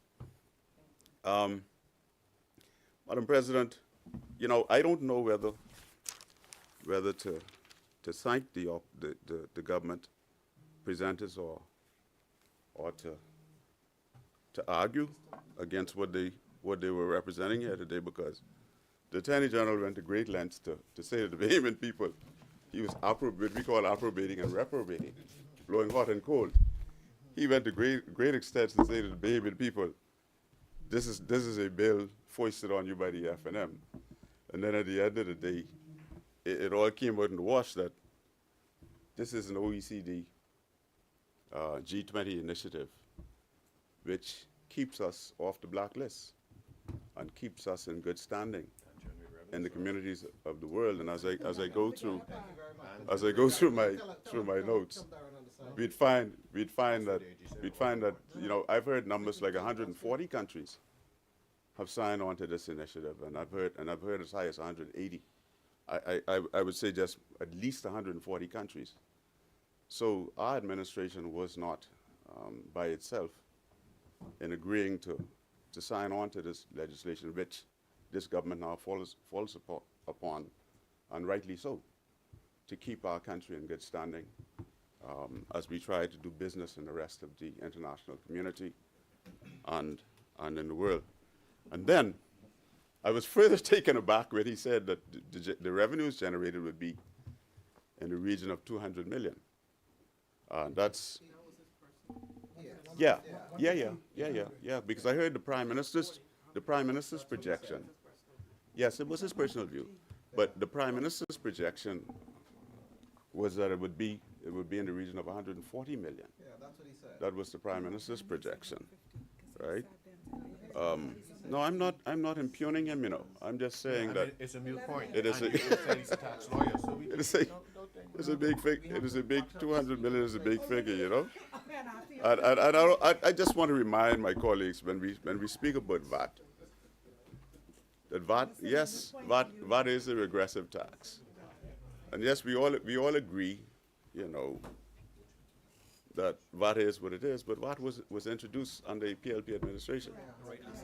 100%. 100% VAT. 100% VAT was given to the Bahamian people 7.5 to 12. by a PLP administration. He immediately came in office and 100%. And we continue to speak of our economy in the last 4 or 5 years, blind to the notion that COVID closed down the world, not just the Bahamas. It was not just an F&M administration that arbitrarily determined that we would shut borders and starve the Bahamian economy into submission so that tourists wouldn't come here. That was not the case. It was not our determination to close the economy of the Bahamas. The world economy shut down. The world economy. Yeah, we lost, and you are now called upon to govern. You are now called upon to govern, and we ask that you do so. Yes, I'm trying, but the chirping over there is sometimes. Senators, we have a member on the floor. So let us allow him to speak uninterrupted, please, because he'll be the first one to ask for protection. And I want to protect him before he even asks. Madam President, I enjoy your protection when I stand in this place. Yes, of course. I do. I do so. And so with those introductory remarks, I launch into my contribution. Madam President, we here to really pass, and this is a bill that we agree with. We may not agree with all aspects of it, as were pointed out by my learned friend who spoke just ahead of me. Some things that we look at, we're not so optimistic about some things, but we are. Thank you. We are where we are, and we soldier on. We're here again because of OECD and G20 countries that have determined that they will cause developing countries in the world to do as they see fit in our tax and financial services regimes. It's as simple as that. It's not a matter. I remember, I can't remember precisely the dates and times, but around 2000 something when we were first asked as a country to look at some financial services laws in 2000, and the Ingram administration reacted in a way that politics and politicians use to charge the atmosphere and to say that he caused all of that good business that we had to go to other parts of the region. They may have gone there for a while after. But immediately it caught up with the rest of the region, and all of us found ourselves on these lists that could prohibit the way we exist in our economy, prohibit the way we operate business in the world, lists that, if we're not careful, that can cause, and we say it all the time. I feel like this is about this deja vu, right? I feel like this is about the 8th time since we've come to this session or this parliament, with this administration, as it was with us, that we're back here again because of these people who continue to move the goalposts for countries like ours, who are trying to carve out our niche, trying to carve out our existence in this very competitive financial services market in which we find ourselves. As we've heard here today from my colleague, it is the second most productive economic engine in the country, the financial services sector. And so we have to do all that we can, all that we must, to protect this industry. And it's very simple, you know. All they're saying is that you're registered in the Bahamas. I heard people go deep into their lexicons and come up with all these things that would justify how this is so difficult to understand and difficult to appreciate. I don't know that it's that difficult for the man on the omnibus or the jitney, as we say in the Bahamas. It is very simple. If you're registered in the Bahamas as a multinational enterprise, or you're doing business in the Bahamas and elsewhere, multinational means you're doing business all over the world, they require that you pay 15% on your revenue. Any revenue you earn over 750 million euros, which is more than $800 million in our reality, they require that you pay 15% on those revenues, right? And it's simply called a top-up, because if we say we're just asking them for 10%, then we have to top that up to 5% more to bring it up to 15%. And I'm sure the Minister of Economic Affairs agrees with my disposition there. That's the disposition. That's why it is called a top-up tax. So that we can, in their eyes, they want to level the playing field for all of us, to de-incentivize those corporations and entities that do business outside, to not look at the Bahamas and jurisdictions like the Bahamas as a more favorable jurisdiction to come to, because we are just under the 15%. That's the gist of the core of what this is all about. They're asking us to come up to 15%. That's what they're asking us to do, right? And no, I was just using an example, right? So this corporate income tax initiative, instituted and directed by the OECD and G20 juggernauts beyond their borders, further demonstrates their ability to influence the economies of the world, as demonstrated by the notion that, as I said before, more than 140 countries have signed on to this initiative. The developed countries of the world insist that this particular tax is part of their concerted effort to crack down on the practice of profit shifting and lower tax rate jurisdictions. So the 20 or so, as I understand it, I stand to be corrected, the 20 or so enterprises in the Bahamas that fall within this category of 750 million euros are the ones that we expect to recover from in taxes to the tune of more than $140 million. The truth is that if we did not move to implement the tax, other jurisdictions would take it from us. And that wouldn't make much sense. That wouldn't make much sense for us to allow other jurisdictions to benefit from monies that may pass through the Bahamas or have some nexus to the Bahamas as these enterprises operate in our country. So as we've done for so many times previously, we find ourselves again acting, Madam President, in the interest of our financial services sector. In the result, we we are advised that the government of what the tax will generate. Now, when this bill was moved in the other place, and I'll touch on some of the comments made about the tax and the VAT and how the F&M failed people. And you know, when governments fail, there are consequences. And I watched in amazement the dismay of people in November 5th elections, I think November 5th or 4th. The elections, the 5th elections just to the north of us. I watched with amazement as people could not believe the resounding results, right? But that is the nature of democracy. Democracy is a thing where people vote who they believe is best for them, they vote them in. Who they believe is not good for them, they vote them out. In 2021 September, the people of the Bahamas thought that the F&M, the Free National Movement, was not good for them. So they voted us out in resounding fashion. Only 7 of us survived. I believe the same thing coming for you all. Oh, yeah. Right? I don't think it's 7, hopefully No, I like believe 3 or that. 4. No, I really believe that. 3 or 4. Yeah, I believe. I don't know how many can survive, but Yeah, hopefully not 7.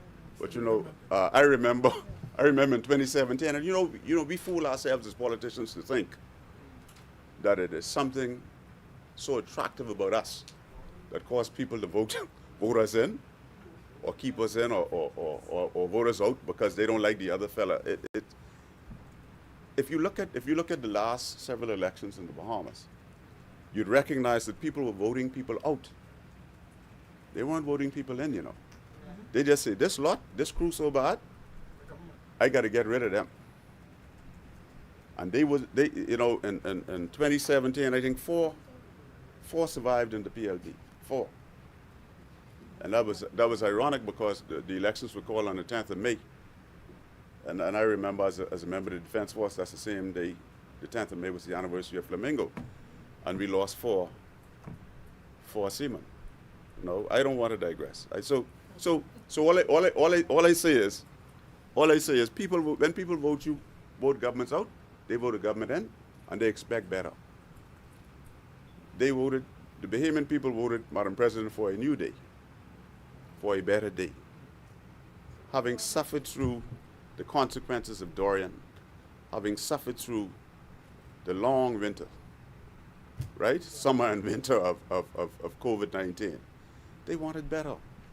And so, inexplicable to some, but very understandable by others. I always ask my wife why she didn't tell me what that song really meant, what Nishi was singing. I didn't understand. See, what the song was? Nishi said she tired what? Tired being home, something like that, right? Loose me, yeah. And so the Bahamian people wanted to be loose. And now they find themselves in a new nightmare. In a new nightmare. In a new nightmare, right? The vast majority of Bahamian, you know, the Prime Minister said when he moved this bill in the other place, and I read his comments, because I always want to read what the Prime Minister says and not even take from the newspapers.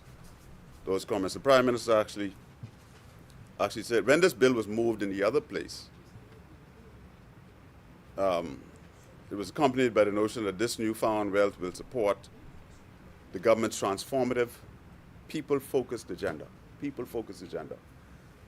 That this 140 million that we would come into now or more, as we heard here, some think up to 200 million, would be focused on the people's agenda. And I think that's what Bahamian people are looking for.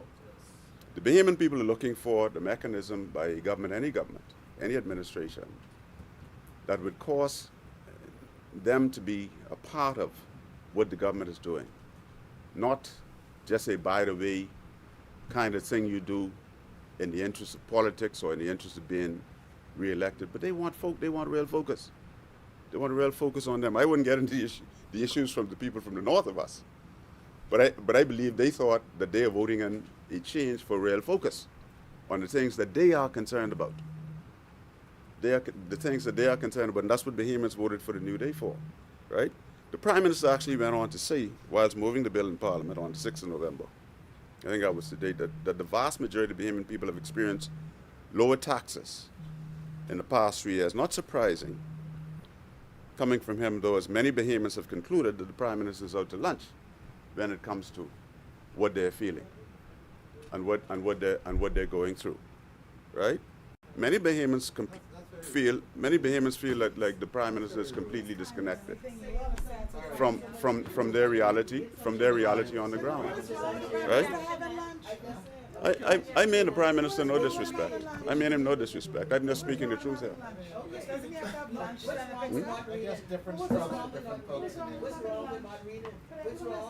You have to, as leaders, Bahamians expect us to be in touch with their realities, right? In touch with their realities.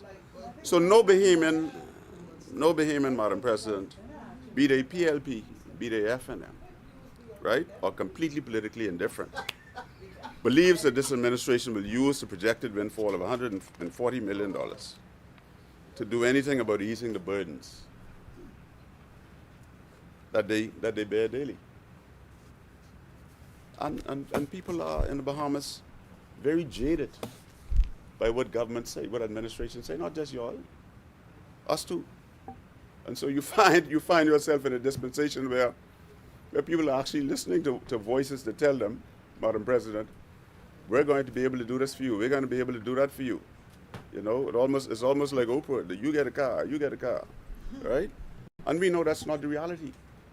You know, the reality is that it takes prudence. It takes a concerted level of commitment to work in the interests of the Bahamian people, devoid of the temptations to fall prey to political maneuverings. And we've not been able to master that as yet. After all, you know, this administration has faced cries from myriad sectors of our society, you know, and it refuses to remove the 10% from the bread basket. We have heard even the bishop of the Anglican Church at Synod say, listen, man, remove the bread basket tax, the 10%. You lowered the tax, and then you go on and put the 10% right back on the bread basket. You put the tax on the bread basket. You put it on female products. You put it on baby products. You put it on medicines and health insurance, right? Then you should be in a world where inflation, which is exogenous to you, inflation happens all the time, but most of it is not our fault. We admit, we accept that. But our reaction to what inflation does within our economy is what we don't accept, that you can't do anything about it, because we believe you can. We could have written into this law right now what we could do with this 140 million projected that we're going to receive, you know. We could say right now 50 million is going to social services. Write it in the law so that you will constrain yourselves and constrain us not to be tempted when we come to office to take that 50 million out of this money and do something with it that we think is going to get us elected. You could write that in the law right now and say, I'm going to use $100 million out of this to help poor Bahamians find housing. Just like that, you could write it into the law, if you wished. And so that's why I don't believe it's going to go anywhere toward helping the Bahamian people out of the misery that they're in. It is believed that the Bahamas ranks among the six most expensive countries in the world to live in. The 6 most expensive, and that is amazing, seeing that we live right next door to the wealthiest economy in the world. I mean, if you go to Bimini on a bright, clear night, you could literally see the glow from Florida. Just the same as if you're in North Andros and Morgan's Bluff, you could see the glow to New Providence, right? That's how close we are. But yet we have not found ways. We have to find a way to benefit from our geostrategic positioning to help Bahamians live a better life. And I don't know how we're going to do it. None of us have all of the answers. But together I know we can do it. We can remove the Bahamas from being sixth in the world, the most expensive country to live in, with more effort. With more effort, I believe, if we put our minds to it. You know, in a statement issued by the Prime Minister, his office is dated the 7th of November, 2024. Prime Minister acknowledges that the challenges faced by Bahamians are not new. They're not new challenges that we face. He said they are deeply rooted and long-standing structural issues in our economy that have been building over many years. Madam President, our leader, the Honorable Michael Pintard, recently said that tens of thousands of Bahamians are hurting. And rather than the Prime Minister come up with sensible proposals on how to alleviate the pain they are experiencing, he blames Bahamian people by saying it's your choices. When the truth of the matter is, a number of pressures have come from the Prime Minister's choices. You know, we felt that pressures came and you put the VAT back on the bread basket. That's how we felt. We felt that was pressure. We felt that when you ignored to do what you should have done at BPL and keep in place what we left in the hedging, the fuel hedging, we felt that was pressure. There are some things that you have to do to manage, but there are some things, again, that we felt, well, you know, you didn't have to do. You should have kept the hedging in place to keep the fuel charge steady coming out of BPL, and Bahamians would have been enjoying a lower rate. At least they would have known. They've had a ballpark figure as to my light bill has been under this hedging program. My light bill, my electricity has been $150, $250 a month. It will remain there. But we say to the Prime Minister and the administration, sir, just begin by removing the VAT. Remove the VAT. That's a simple fix. Don't wait till the election to try to do that. Because people can look at you and take it and say you think we're fools. I've seen it happen over and over. Move the VAT from the bread basket and then remove VAT from healthy foods, because we're dying. We're dying in this country, many of us, from non-communicable diseases, hypertension, diabetes, cholesterol, high cholesterol, and these things, because of what we're forced to eat, many of us. We're forced to eat only what we can afford. And so faced with the notion of the average middle-class family, I couldn't believe this when I read this and I heard this, that the study done by UB, says that a family of 4 in the Bahamas needs $10,000 per month, or just north of that. Or just north of that. You know, that's a middle class family, right? To live at a standard that they become accustomed to living to. You know, Rupert Roberts, the owner of SuperValue, described this outcome when he talked about this outcome of $10,000 a month. He said it was shocking, and it was shocking to me as well. It was shocking to me as well. That's why I tell my sons every day, get married, get a wife, to help you get along. You know? Yeah, well, you could correct it. It's not a problem. I don't think it's contentious. I think it's out there. It's out there, right? It's out there. I don't know that it's contentious. It's out there. And okay, Senator, I'll do so. And so in a recent piece by Candia Dames, executive editor of the Nassau Guardian, entitled "The Cost of Living Rise is Shocking," and it's dated November 13, 2024. Mr. Roberts is quoted as saying, "I think we are in hard times. It's shocking, $4,000 a month 4 years ago, and $10,000 today to feed a family of 4." He said that's shocking. So it's not just me who's suggesting this. Thank you very much, Senator. This is what Rupert Roberts is saying, the man who runs the SuperValue enterprises in the Bahamas, right? This is what he's saying, right? Well, He said in the prices. Well, he also He's shocked. In fairness, he also talks about the exogenous shocks of inflation. He should have known that before. He talks about inflation as well, how the war in Ukraine and other things that are going on in the world adds to the cost of the food that he imports, and then he has to. And it was a very interesting article to read, if you haven't read it, right? Because it suggests that Super Value, and I'm not advertising for them, that they're shopping in other markets. Huh? Yeah, I could table it. I have it right here. I could table this right here. Yeah, he's a very important man in the country. He feed us. A lot of food come from that place. I'll table it. I have it right here, right? And he was saying how he's instructed his buyers to go elsewhere in the world to buy brands that are not perhaps so familiar in the Bahamas. But what I found was when my wife brought home that mayonnaise and I didn't see Hellman's on that, I was like, where you get this thing from, right? You know. But after a while, using that mayonnaise in my tuna salad, I realized that this mayonnaise is mayonnaise, right? Right? And the Hellman's mayonnaise we could no longer afford to buy it at yeah, you know. You know.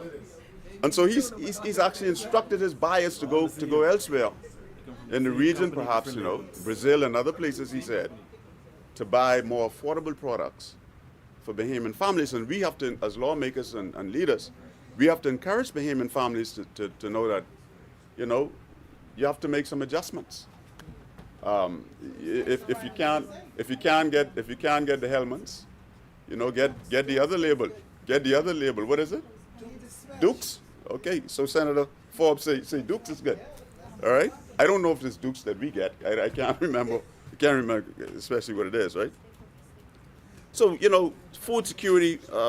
As we talk about taxes and VAT and other things, food security, Madam President, in the Bahamas seems to be unattainable. I'm almost there right now. You know, and we thought, when we heard the $15 million Golden Yoke program rolled out, we thought that we would be able, we were on our way to put a dent into the food security issue in the Bahamas, because we eat a lot of eggs. Apparently we eat a lot of eggs in the Bahamas, particularly since the price of a crate of eggs are now once more approaching $6. Remember, at one point we had a glut on the market and eggs were down to $2 something. I go to the food store. I don't know how many other men do, but I go to the food store because I enjoy cooking. It relaxes me, right? And now eggs are climbing to the point again where they are now 505 something, 5 something. When I read 539, right? 539 a crate. And so it begs the question: what happened to the Golden Yoke program? What happened to the Golden Yoke program if eggs now back up to they back up to now? Who in charge of that? BAIC? Yeah, buddy. Yeah, you should be able to answer that. Should be able to answer what happened to the Golden Yoke program, which we spent $15 million on. Madam President, just to on a point of clarification. No, you can't clarify what I speak to. You could get up after and say what you want to say. Oh, is there? Or you could ask me to yield. But you can't clarify what I speak to. That's not quite the rule. wrong. If you ask me to yield, I'll yield. Senator, my good namesake, can you yield and let me Absolutely. Absolutely. let me address? If you're going to with the Golden Yoke, I yield. Well, just briefly to say that program is advancing, and the Ministry of Agriculture and Marine Resources, along with the agencies, are making good strides, and you should see forward movement in very, very short order. Yep.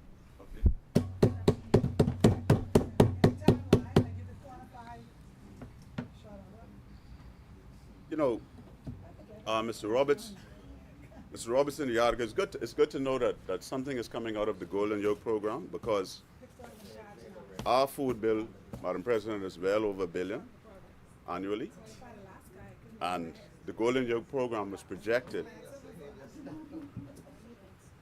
The Golden Yoke program was projected to put a dent in that to the tune of about 12.5. to the tune of about 12.5 million, and that would have been good. If that had manifested in that way. And, Mr. Roberts went on to say in the article that that's just food we're talking about. He was talking about in the article. What about gas? We saw that the retailers had to be settled the other day. Now we hear that the importers are knocking at the door. The distributors, they're knocking at the door, and they're asking, what about us? What about us? Right?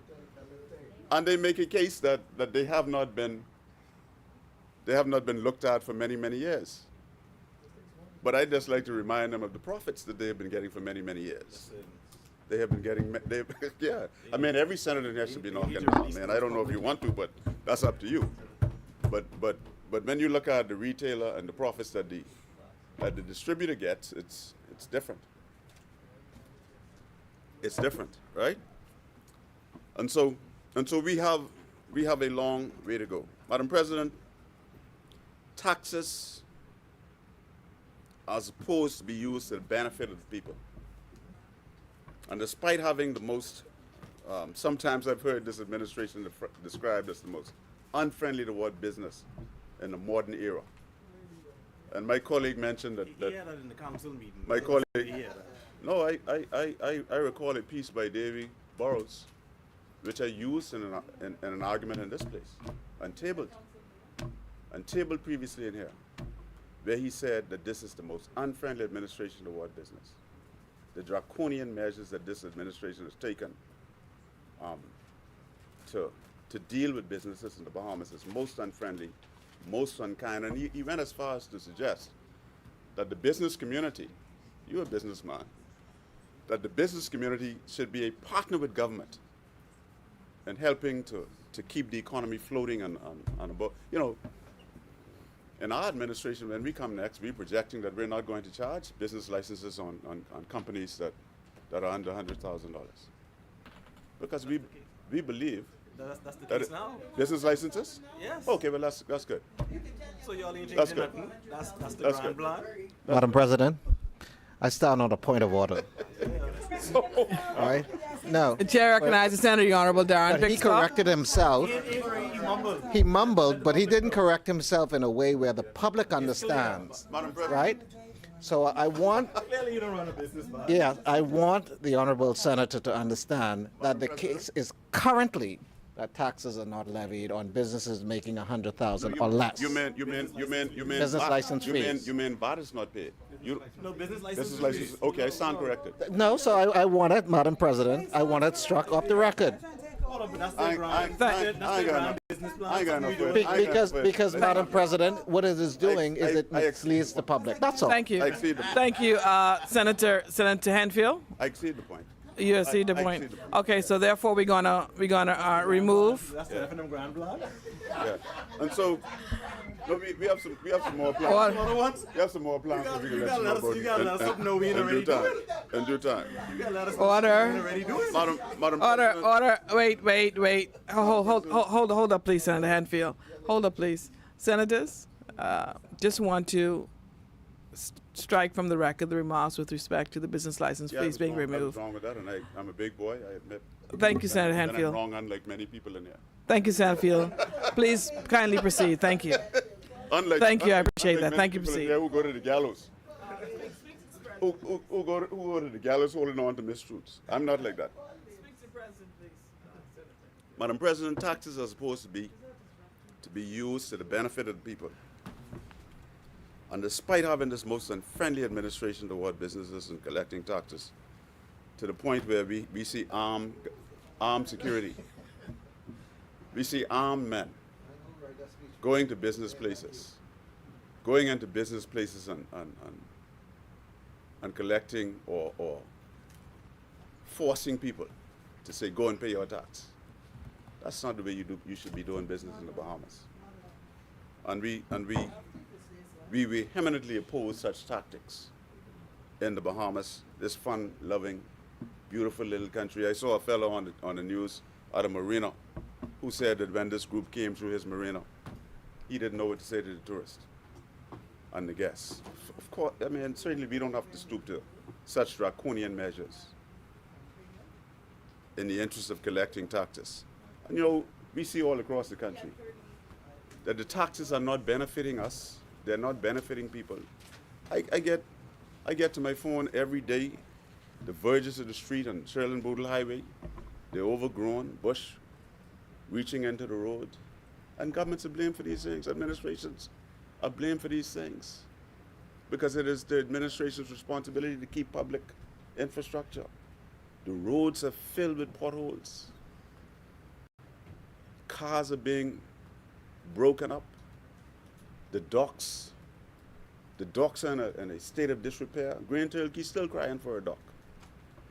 It's not fair that they would continue to pay taxes and can't feel the benefit of the use of their tax dollar. And all they ask is for the government to put in Green Turkey, you know, a public dock that would be able to receive the mailboat, that they can get their goods without causing injury to themselves or to the people that are operating around the dock space, tourists and the like. That's all they ask for. The people in Grand Key are continuing to cry about, and somebody in the government ought to speak to the phone service providers. They're crying up, they're talking, Senator, always about they offline for like 2 and 3 days, sometimes 2 weeks. They need consumer protection. I believe you're doing a great job in the role of consumer protection. I invite you to go to Grand Key. You're giving me more hope that E.J. Bow's spirit still lives in the Bahamas. Go to Grand Key. Find out why the service providers keep them off for 2 weeks at a time. It's intolerable in the Bahamas, in modern Bahamas, that should happen to any community in our country. And so we encourage the government to use this newfound wealth that the FNM has caused them to come into in good stead to the benefit of the Bahamian people. And with that, Madam President, we support the bill, and we support any actions of the government of the Bahamas to support and ensure that the financial services sector in the Bahamas remains competitive, remains viable, and remains growing and striving in this industry. We thank you very much, Madam President. Thank you, Senator the Honorable Darren Henfield, for your contribution. As many. The chair recognizes Senator the Honorable Reuben Raming. Thank you, Madam President. Into my thank you. As related to matters that was arising in the debate and related to taxation. Well, I do run small businesses, and it was reported to me, and maybe Senator Alcides could help clarify this, that Inland Revenue has been demanding that taxes be paid on the estimated overturned turnover for the business ahead of time, which is you pay taxes on what you project you're going to make. And then, nobody expects no credit coming back from no government. And if you don't meet those projections, then what? I need to know the reason and the rhyme behind that, because that definitely doesn't sit well with a small business owner. Maybe he could clarify that. That's what Amazon will do too. Thank you, Senator Raming. Chair recognizes Senator the Honorable Michael Alcides. Thank you very much, Madam President. You gotta put that mic around. I'll just do a brief wrap up. But before I begin, I would like to move that the business of the Senate do sit beyond 1 p.m. this afternoon. Second. It has been moved and seconded the business of the Senate sit beyond the 1 p.m. hour. As many hours in favor say aye. Aye. Those opposed say nay. The ayes have it. The motion is carried. The business of the Senate will sit beyond the 1 p.m. hour. Yes, thank you very much, Madam President. And I want to thank all senators for their contributions. And I just wanted to address a few matters that arose during the debate, Madam President. I will get to the questions for Senator Raming as I move on. I too, reference was made, Madam President, to the cost of living study done by, I know it Archer, I was about to say, I wonder if it was Dr. Archer or, no. Ms. Archer from the University of Rams. No. And I too was taken aback when I heard the number of $10,200. So I said, well, let me read the study. $10,200 is what it costs to have a middle-class life in the Bahamas. Gave the study a read. And then if you break it down, the estimates, it says for food, I'll just deal with New Providence. It says for food, it costs you, food, including meals eaten out, $1,450 a month.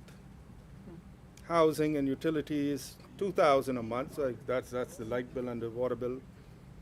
Then it says non-food, non-housing costs, $4,200, and savings, $1,900. So that gets you to $9,550, and then the lady adjusted for inflation to bring it up to, I think the number is $10,100. So for food, $1,450 a month. Housing and utilities, $2,000. Non-food, non-housing costs, $4,200, and savings, $900. And so I think when we disaggregate the numbers, Madam President, you see particularly, high numbers for non-food, non-housing, high numbers for food, $1,400 a month. $1,900 for saving. And so when we have an opportunity to disaggregate it, it's not as if you don't have $10,200, you're going to sink into the sea. But the methodology of the study shows that particularly this is an aspirational, what we call aspiration. This is what, if we could do what we'd like to do, it costs us $10,200. But it's not as if you don't have $10,200, you're drowning in the sea of poverty and hunger and despair and homelessness. It's aspirational. Madam President, but once again, I want to thank the author and for the publishing of the study because it creates debate. And I think a big part of the mandate of the Government and Public Policy Institute is to study issues and create reports to engender debate, healthy debate within the country, and to inform our government policy. So sometimes I believe when I say aspirational, that's what we'd like to have. That is what we'd like to have. Yes, that's what we'd like to have. There's no denying that we in this country, as well as everybody else, and we saw, as the Senator Hanfield referenced, our great neighbor to the north just underwent an election, and foremost on their minds was the cost of living, as in many countries around the world, and we've seen instability and the results of that, and that is why we take the matter so seriously, but we need to be able to be informed so that we can make sound policy decisions. But we encourage the production of even more research so that it engenders a healthy debate. Madam President, I want to also thank the Attorney General for his very clear explanation. I was going to say elucidation, but very clear explanation of the bill. And he, along with the officials at the Ministry of Finance, along with some technical assistance, along with his staff at the Attorney General's office, Ministry of Finance, Department of Inland Revenue, have been working very long and hard to get us to the point that we are today where we can present this bill. As has been said, I think it was in March 2021, June 2021, I think there was a statement and the actual signing. June 2021, where the government of the Bahamas signed on. At that point, I think it was 131, 132 other countries, and now that number has obviously increased. Signed up and made this commitment to become a part of the global minimum 15% corporate tax. Even before that time, Madam President, when this matter had not been finalized and we had not signed on, the government of the Bahamas undertook a study of the entire, I think the AG referenced it, of the entire taxation system of the Bahamas. When we engaged the consultants to do this study, Madam President, the question was asked, do you just want to look at this 15%, the impact of this, or do you want to look at the whole thing? And we said, let's look at the whole entire taxation system and present us with some reports. We received that report, and then we formulated the green paper that was circulated. Input was collected where business and other groups were asked to comment on the green paper. They did their commentary. Those were assembled and collated and looked at and distilled. And then we were able to, it took quite some time to actually have even though it's only 24 pages, to have the law written, all along consultation back and forth with the business community and those who would be impacted. And so it took us that long to get to this point, Madam President, and we wanted to do it, I'll speak to the point of the 2024 as well. We wanted to do it in a timely manner so that companies could accrue for 2024.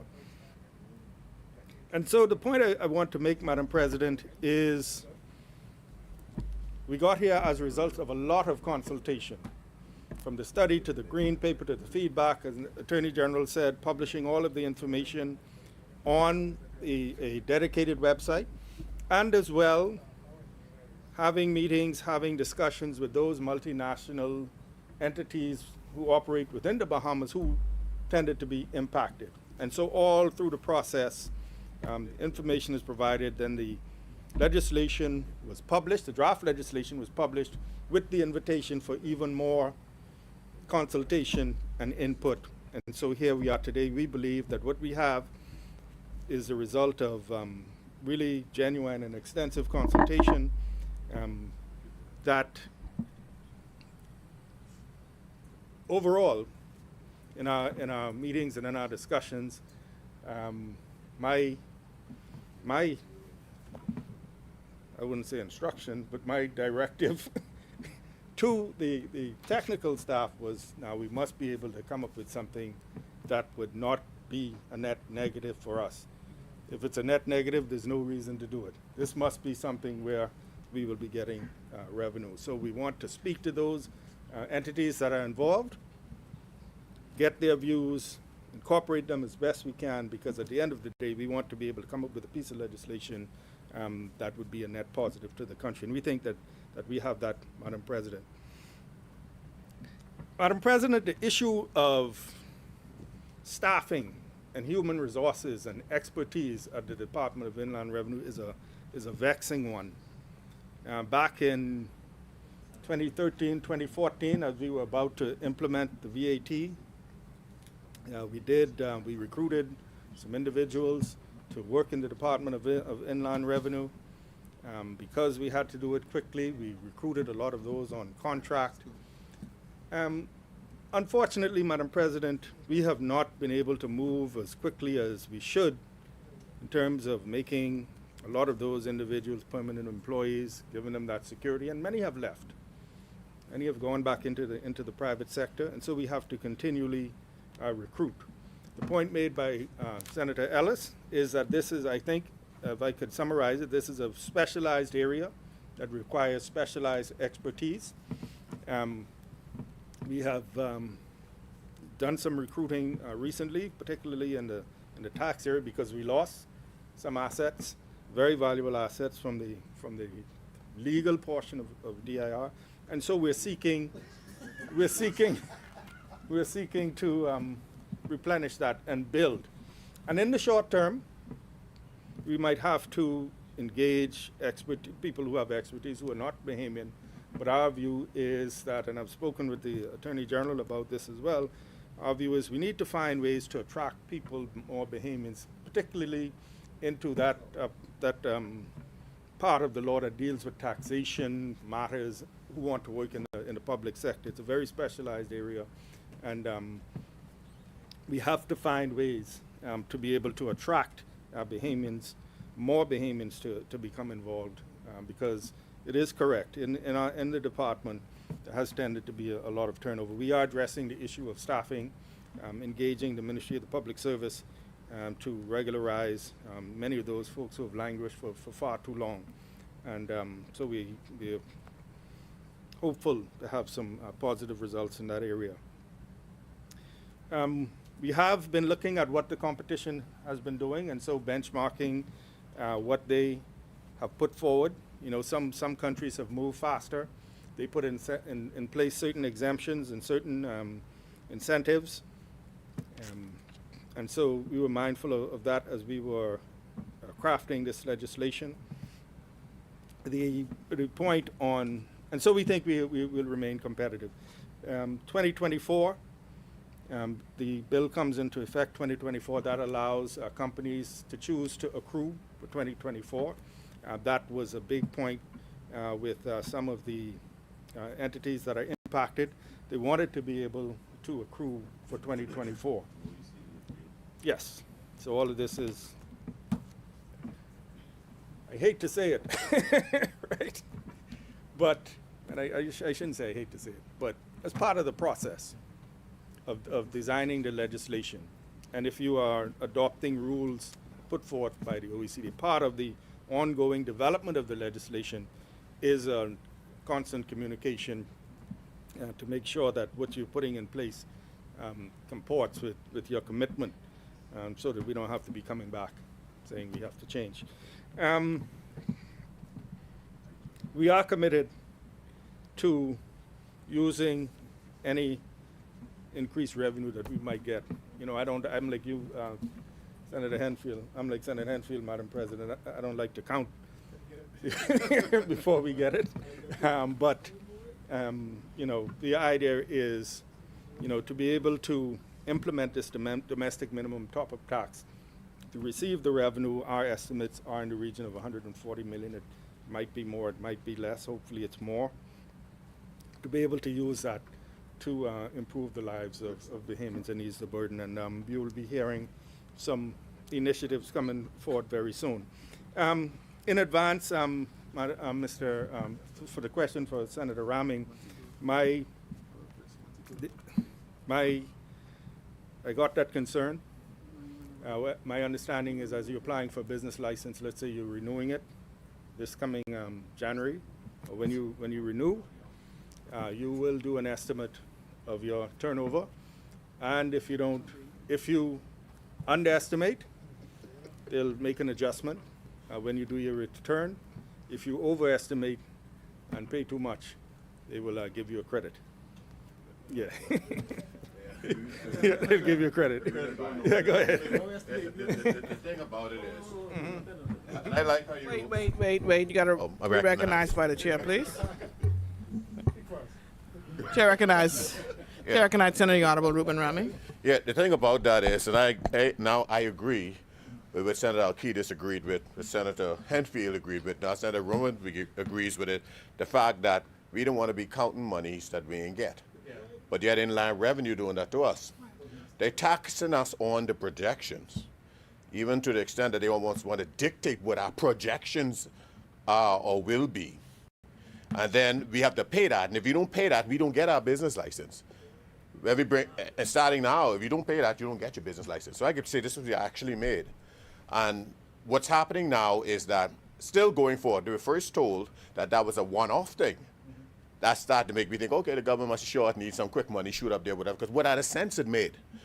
Now, this is an ongoing thing, where they have this estimate again, and they say now, if you overshoot, then we'll apply it to next year one, but you can't operate business, especially with taxes.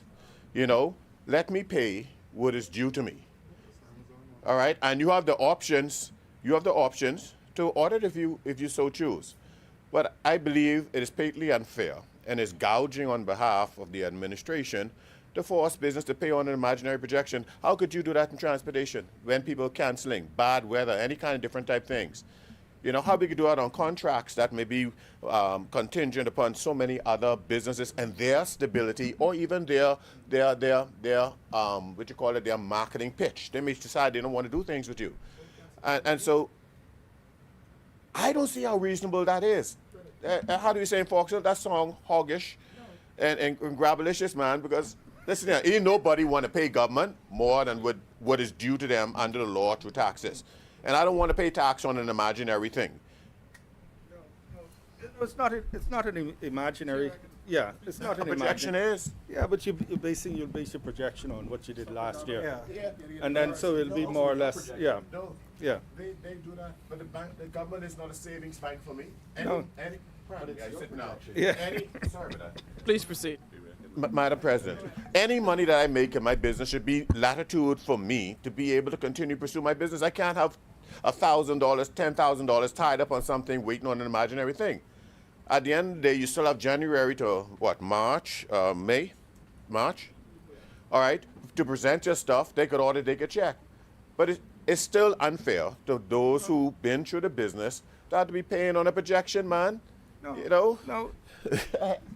That's the sentiment of the business community. No, you're not. And you apply for business license for January, let's say, to operate for 2025. So you're paying for your license to operate for 2025. Now you would base it on your projection for 2025. But previously, you would base it on your what you projected for 2024. So you make an adjustment.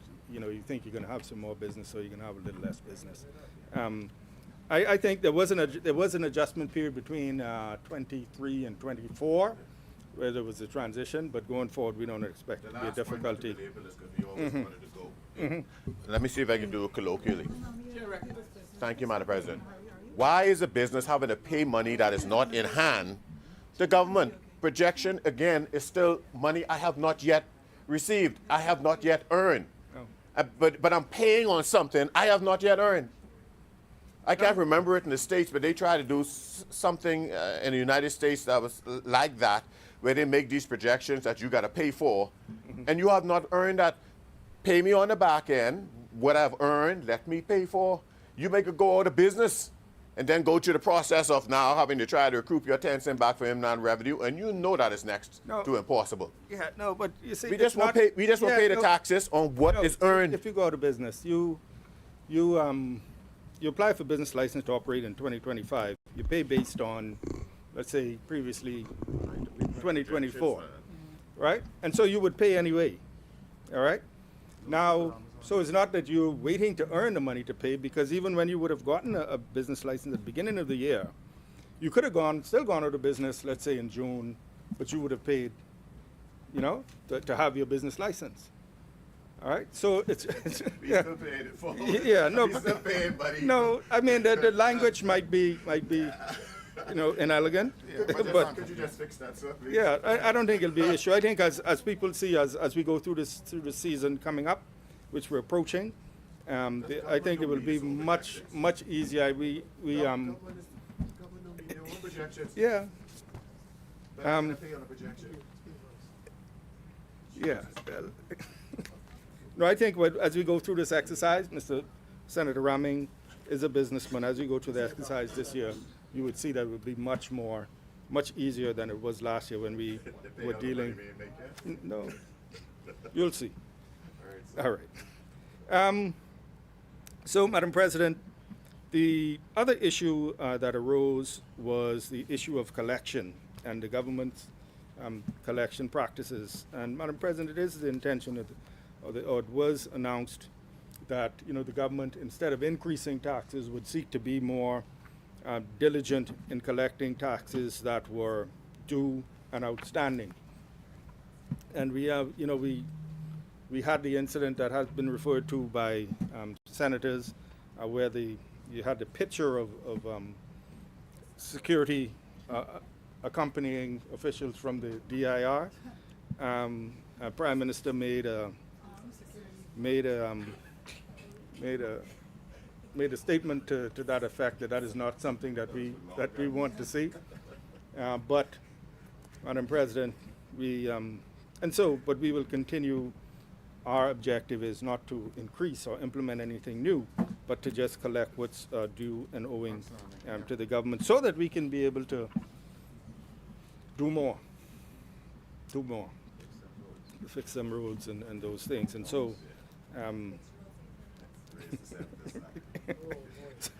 so Madam President, this is all part and parcel of that effort. Our plan was to grow the economy, improve revenue administration by doing a better job of collection, control expenditure, and find new sources of revenue. And this is one of those instances where I believe we found some new sources of revenue, Madam President. And I think if we were to do grow the economy check, improve revenue administration check, control costs check, new sources of revenue check, Madam President. And so I once again, Madam President, thank all senators for their contribution. And we look forward to the implementation of this. We look forward to the development of more expertise in this area for the public service, Madam President. We look forward to the benefits that will accrue. We know that anything having to do with global minimum standards, OECD, et cetera, several senators spoke to protecting our financial services industry. We have to continue to be alert and vigilant to stay ahead of the curve. We're not on any list, and we don't intend to be on any list, not because we feel that we are answerable to some external power, but we understand the impact that those things have on your industry and on your very way of life as Bahamians.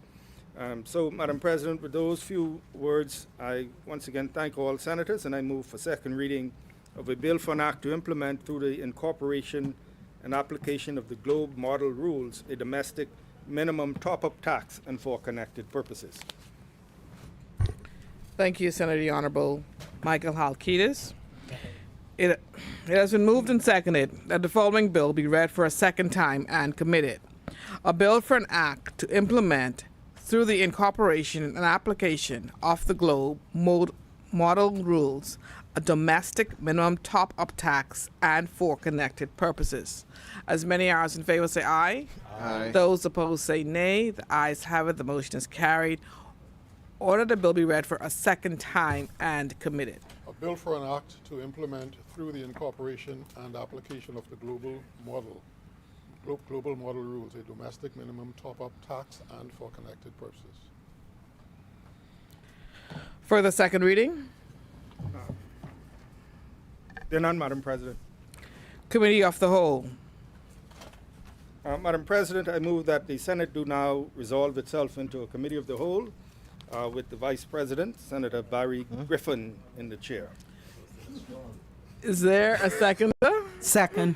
It has been moved and seconded that the Senate do now resolve itself into the Committee of a Whole with the Vice President, Senator the Honorable Barry Griffin, and Chairman of the Committee of the Whole in the chair. As many are in favor say aye. Aye. Those opposed say nay. The motion is carried.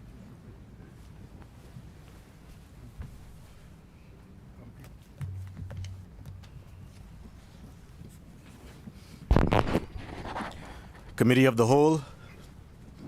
Mr. Chairman, respect to a bill for an act to implement through the incorporation and application of the Globe Model Rules, a domestic minimum top-up tax and for connected purposes.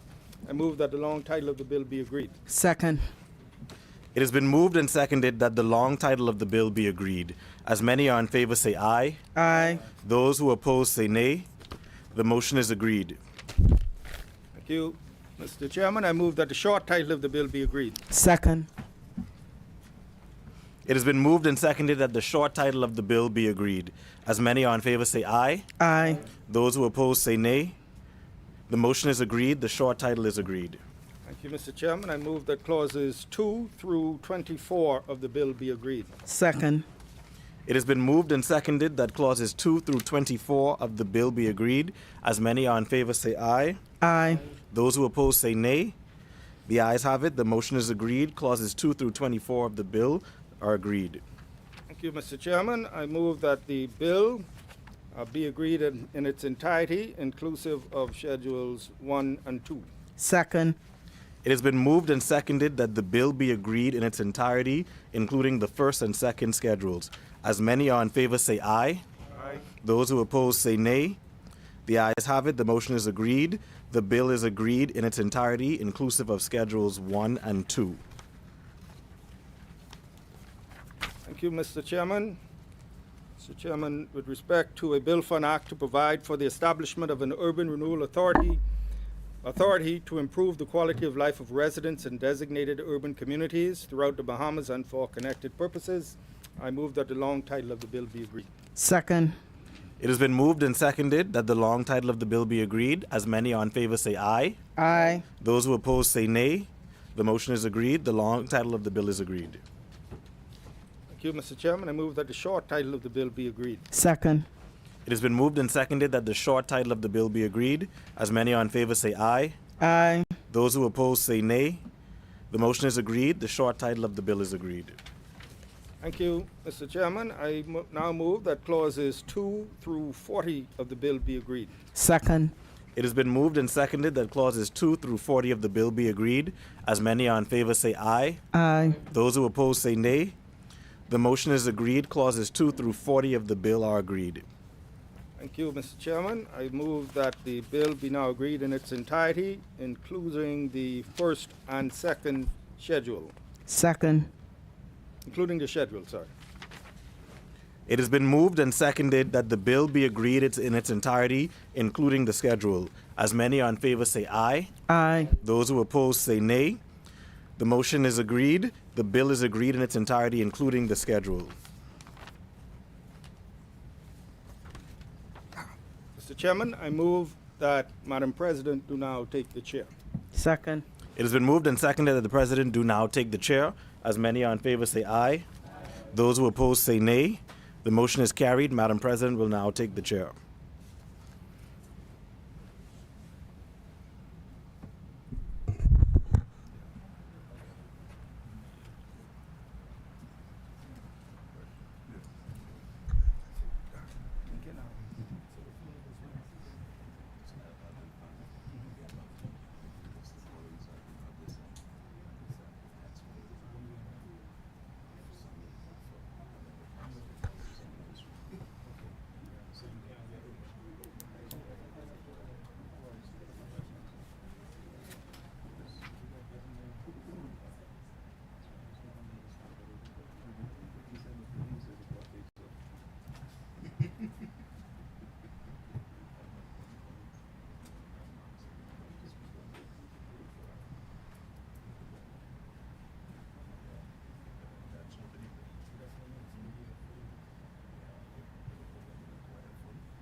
Madam President, I beg leave to report that the Committee of the Whole has examined both bills in committee, having made no amendments thereto.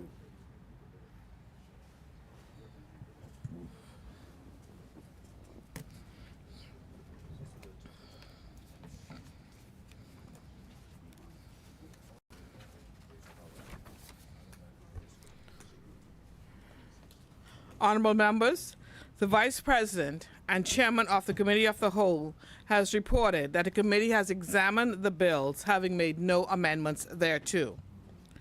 Third reading and passing of bills.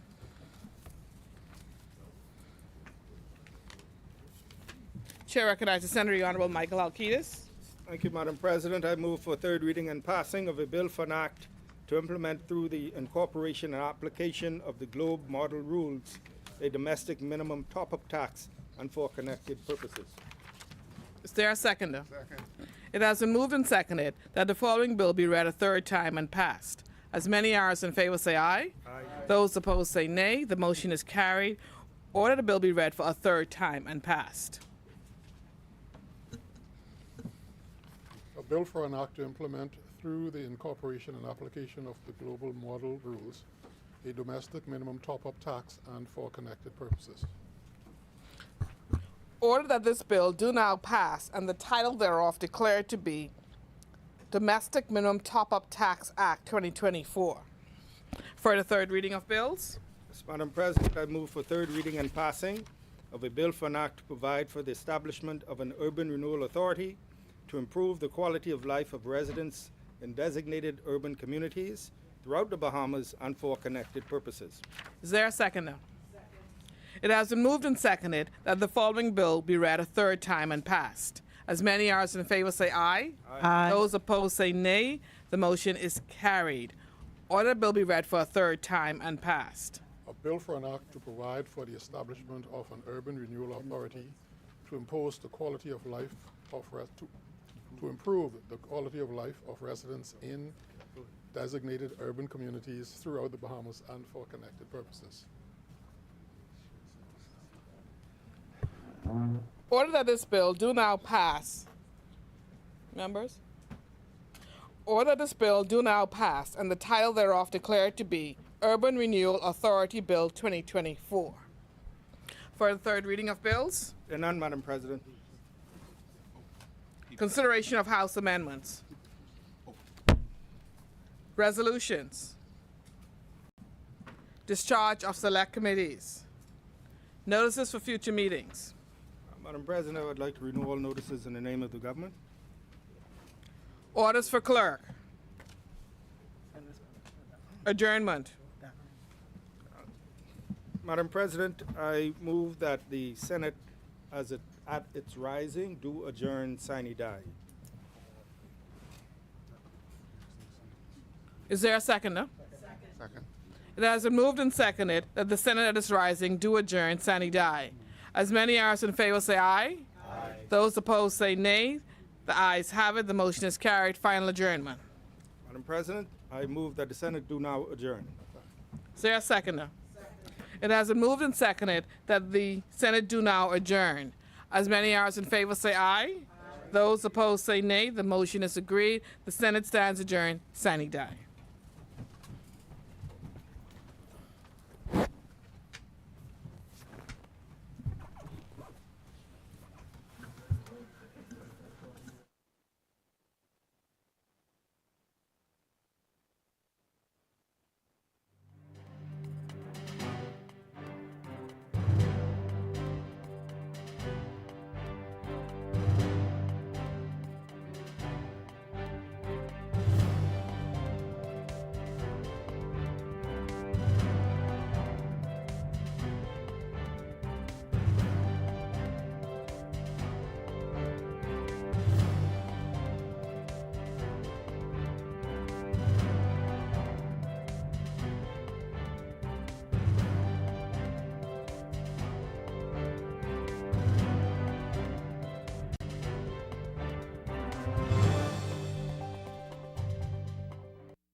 Blessed good morning, honorable members, and those under the sound of my voice. For this is the day the Lord has made. Let us rejoice and be glad in it. In our Moments of Impact devotional segment,